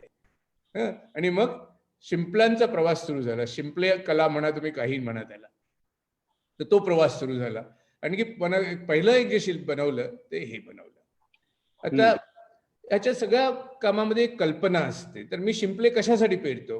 पहिल्यांदा जेव्हा मी शिंपले पेरले ते गंमत म्हणून पेरले.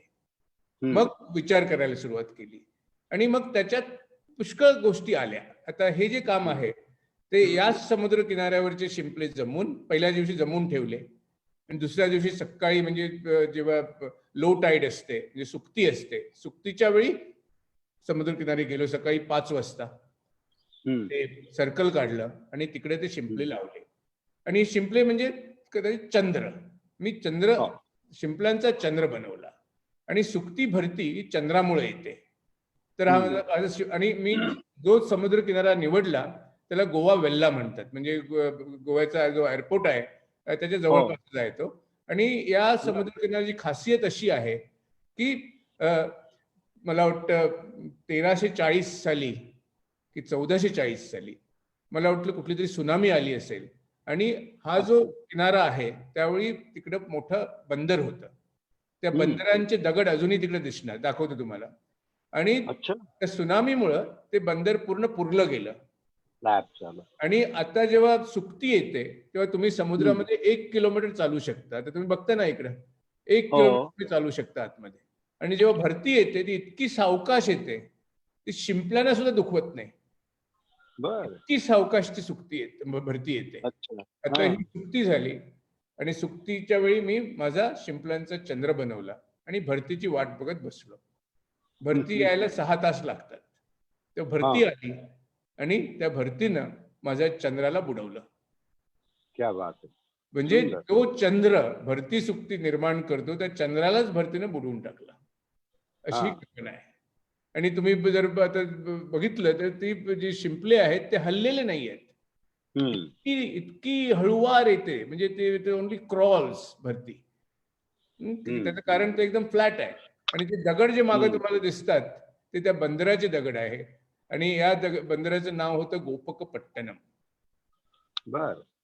ते मला वाटतं 1430 साली ते बंदर बुजलं गेलं आणि त्याच वेळी इकडं मुझरीस जे बंदर होतं केरळामध्ये ते पण बुजलं गेलं आणि कोची बंदर आज जे आहे ते बंदर उघडं झालं. उघडं झालं म्हणजे तिकडे एक लँड मास होता तो त्या सुनामीमुळं तुटला आणि पाणी आत आलं आणि त्यामुळे आता जहाज आतमध्ये येऊ शकतात आणि नवं बंदर तयार झालं. जुनं बंदर हे ते बंदर आहे. तर याला मून आणि टाईड असं नाव आहे आणि हे सुद्धा आता एकदम टेम्पररी काम आहे.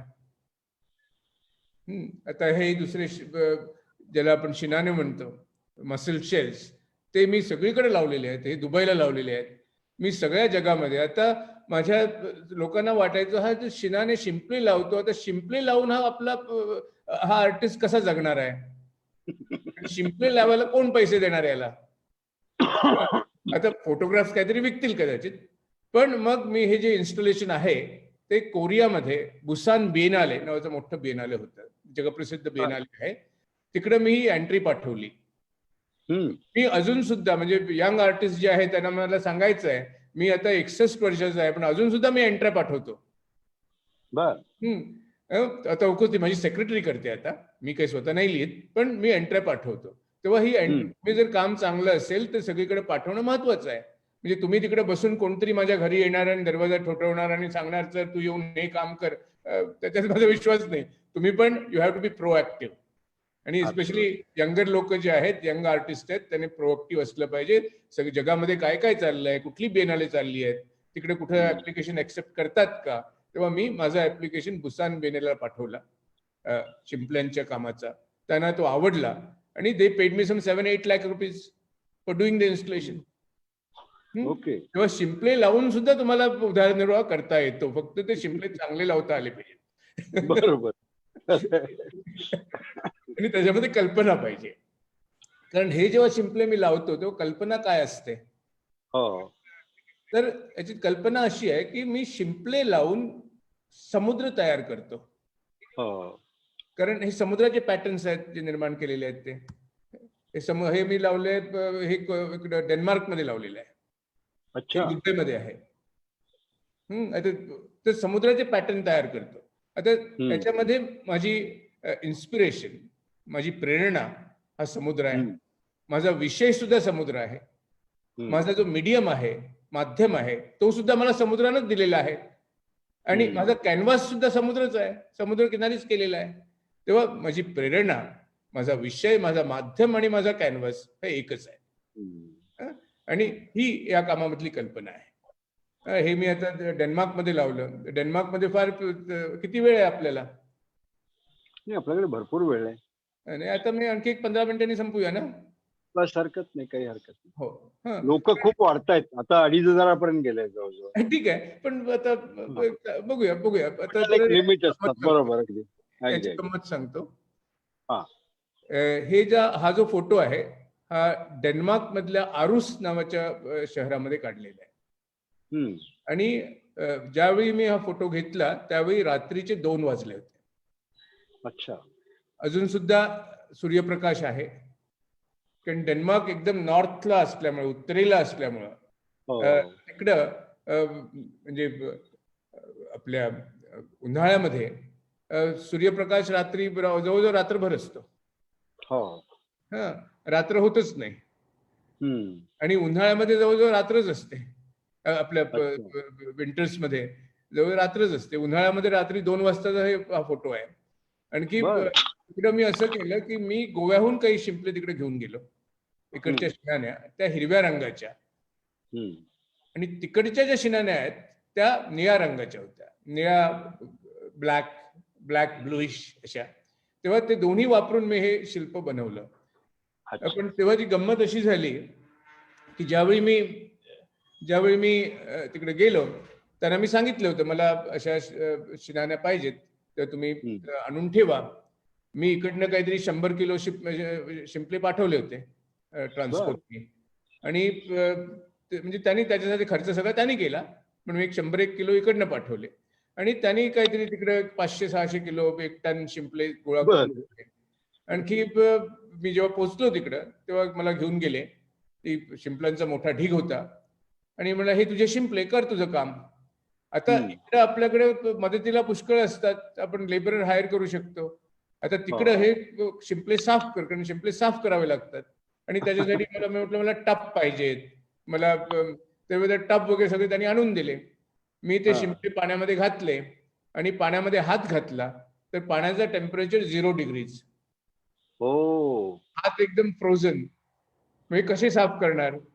तेव्हा मग लकीली माझा तिकडे एक मित्र होता आणि तो कन्स्ट्रक्शन कामामध्ये होता, त्याचं कन्स्ट्रक्शन कंपनी होती.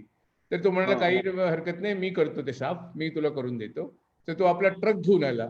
त्या ट्रकमध्ये त्याचं ते कॉम्प्रेसर होता आणि ते पाणी त्या कॉम्प्रेसर मध्ये जाऊन त्या शिंपल्यावर त्यांनी जोरात एकदम स्पीड मध्ये मारलं आणि ते साफ केले.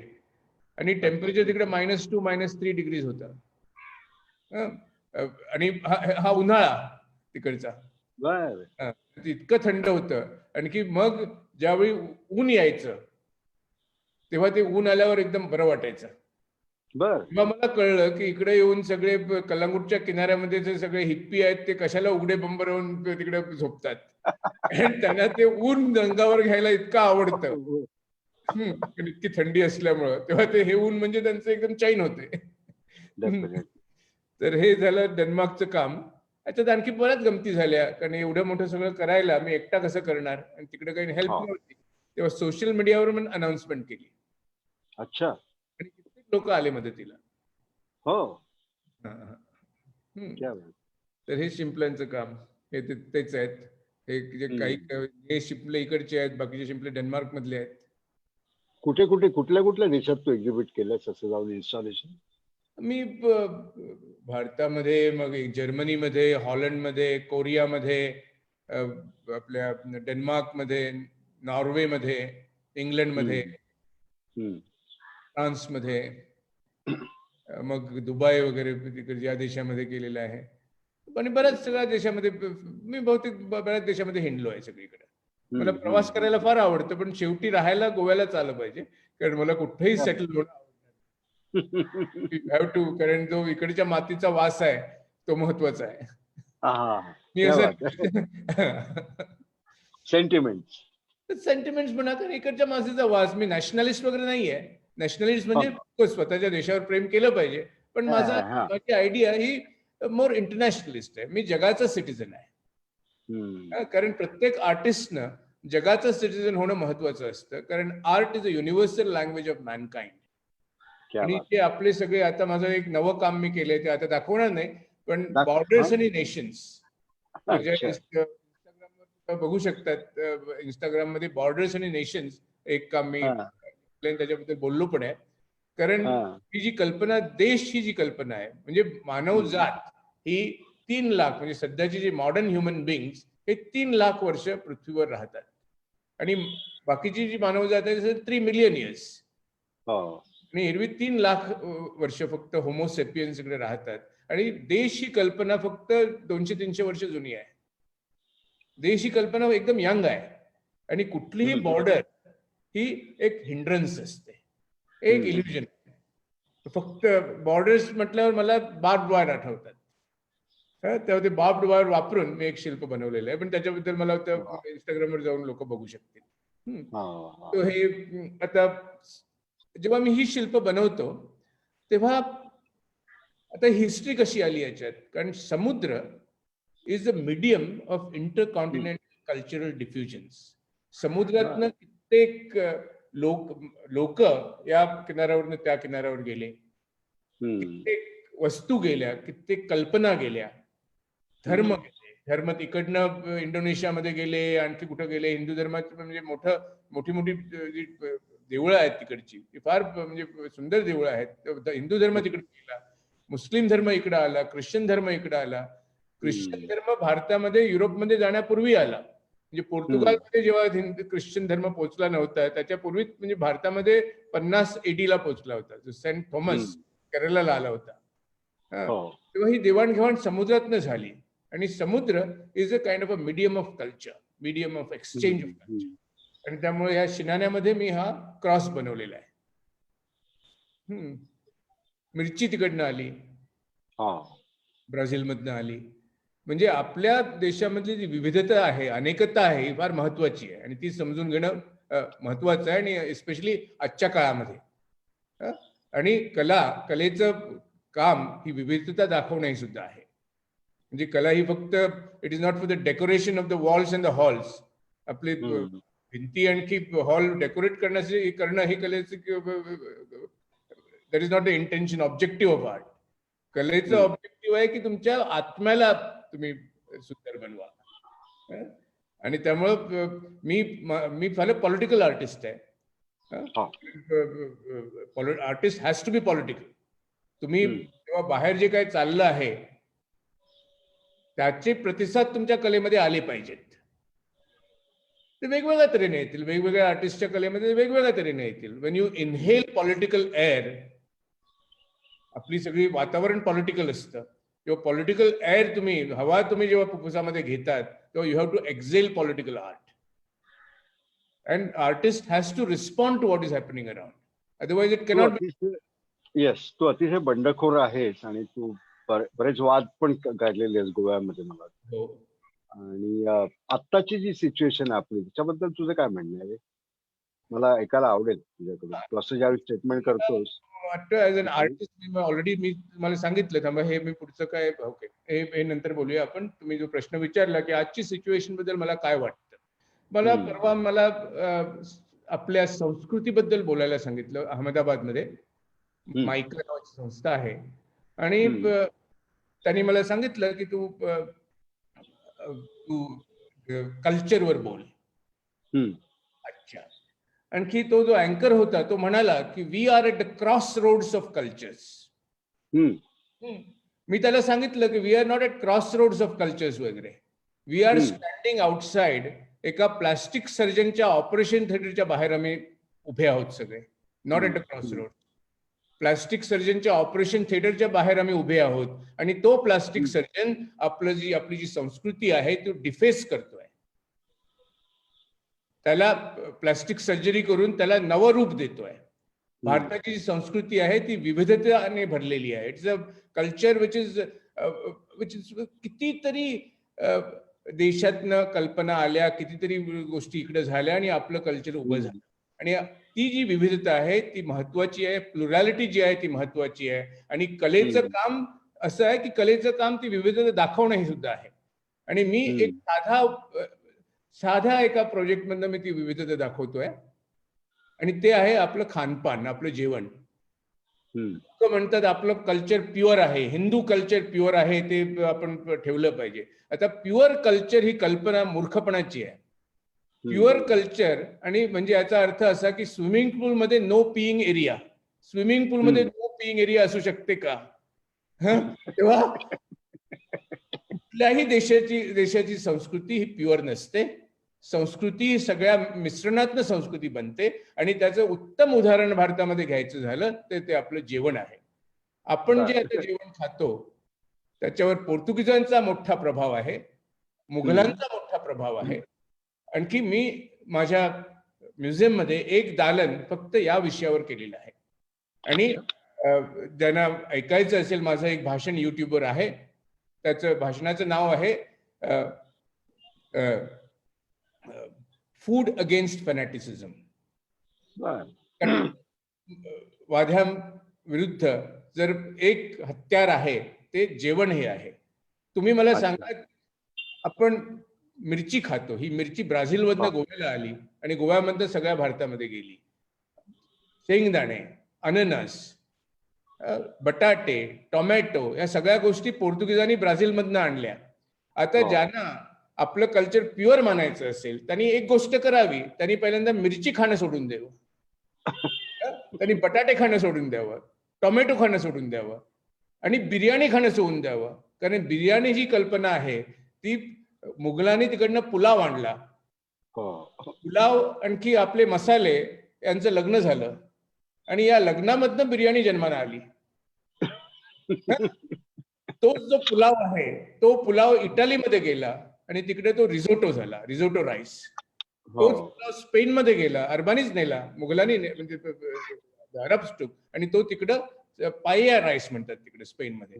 तेव्हा आपला जो सामोसा आहे ती सामोसाची कल्पना इराणी आहे, आतमधला बटाटा ब्राझीलचा आहे.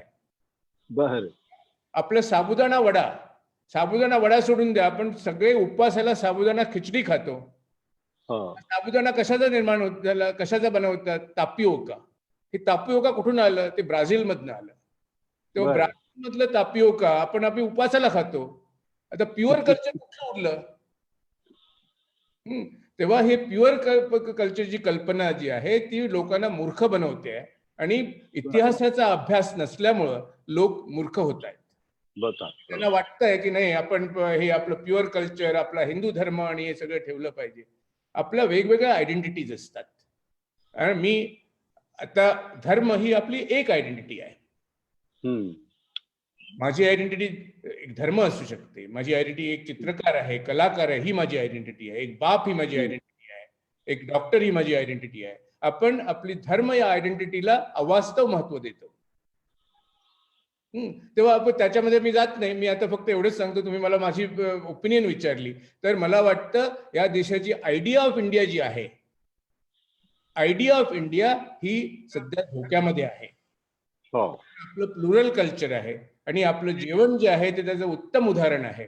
तेव्हा हे प्लुरल कल्चर राखणं महत्वाचं आहे आणि कलाकारांनी याच्यामध्ये योगदान दिलं पाहिजे.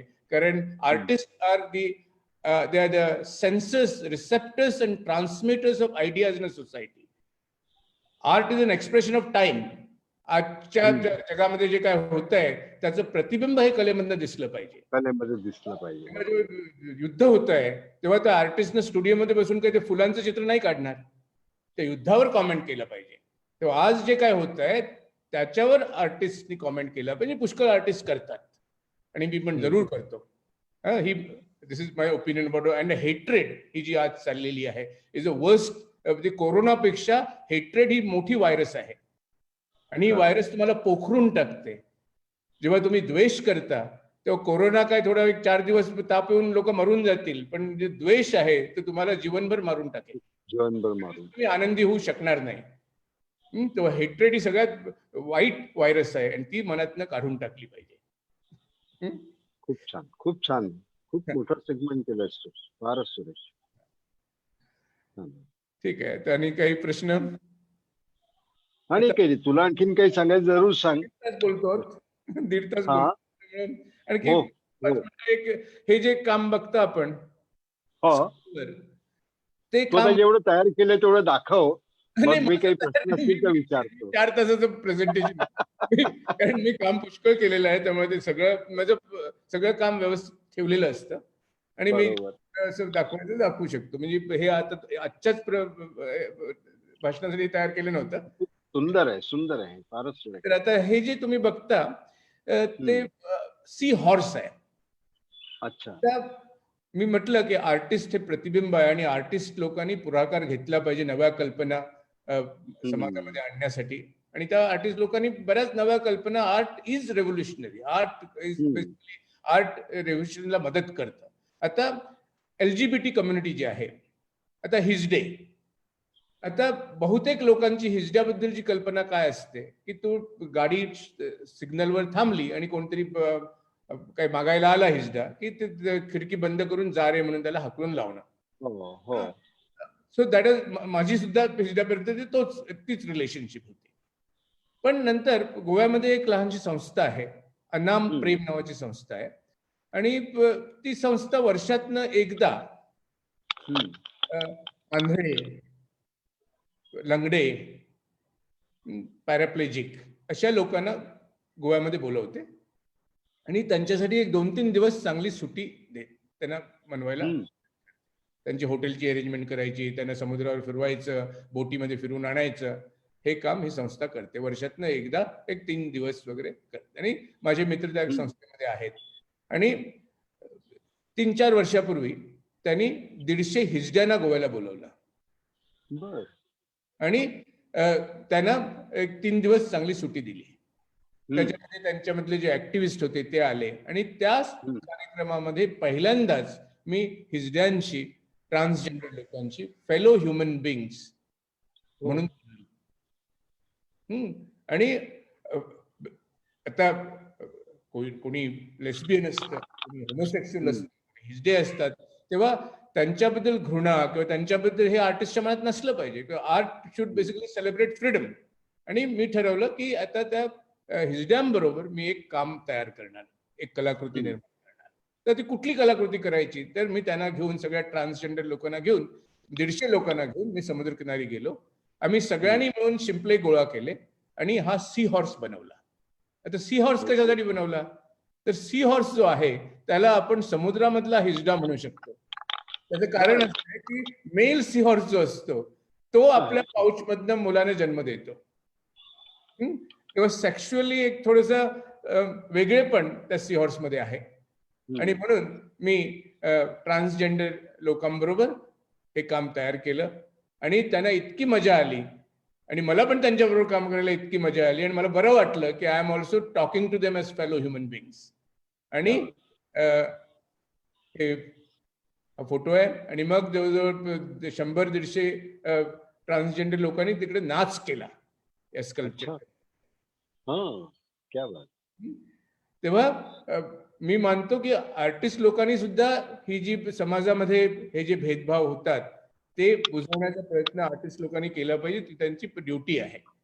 LGBT कम्युनिटीसाठी पण मी एक LGBT वरच एक इकडे सेमिनार तयार केली म्युझियम मध्ये.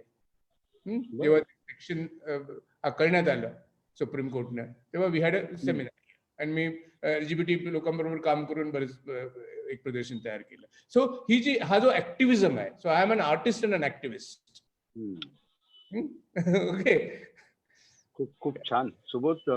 असं काय आपण बोलत राहू, तू ऐकत राह, तू बोलत राहशील, मी ऐकत राहीन आणि लोक पण ऐकत राहतील. पण कुठेतरी ते थांबवायला पाहिजे.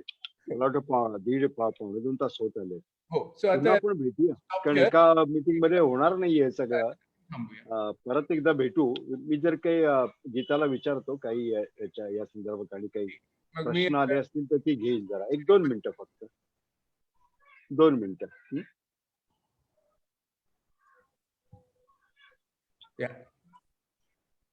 Hello Geeta. Hello. Yes sir. तुम्हाला काही प्रश्न विचारण्यात आलेत sir? Yes yes. Neha Sawant मॅडमनी 2 प्रश्न विचारलेत. डॉक्टरकीचा पेशा सोडल्याचा कधी पश्चाताप होतो का? नाही, मुळीच नाही. आणि डॉक्टर असल्यामुळे शरीरशास्त्राचा उपयोग चित्रकलेला झालाच असेल, कोणत्या प्रकारे करून घेतलात? तो उपयोग. डॉक्टर असल्याचा उपयोग फार म्हणजे कुठलंही शिक्षण हे वेस्ट नसतं. हे मी डॉक्टर झालो याच्याबद्दल पश्चाताप म्हणजे डॉक्टरकी सोडली त्याचं कारण मला हे दुसरं काही करायचं होतं आणि ते आता चालू आहे आणि मग एकदम मोठा आनंद मिळतोय आणि सुखी आहे. पण डॉक्टर असल्यामुळे पुष्कळ फायदे झाले. एक आता शरीरशास्त्राचा अभ्यास असल्यामुळे मी पहिल्यांदा जी रिअलिस्टिक कामं करायचो ती कदाचित त्याच्यामध्ये काही उपयोग झाला असेल. पण सगळ्यात महत्वाचा जो उपयोग झाला तो माझी कॉन्फिडन्स लेवल फार वाढली.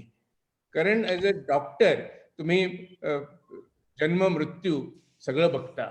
You preside over births and deaths आणि त्यामुळं you you are more connected आणि त्यामुळे तो फार मोठा उपयोग झाला.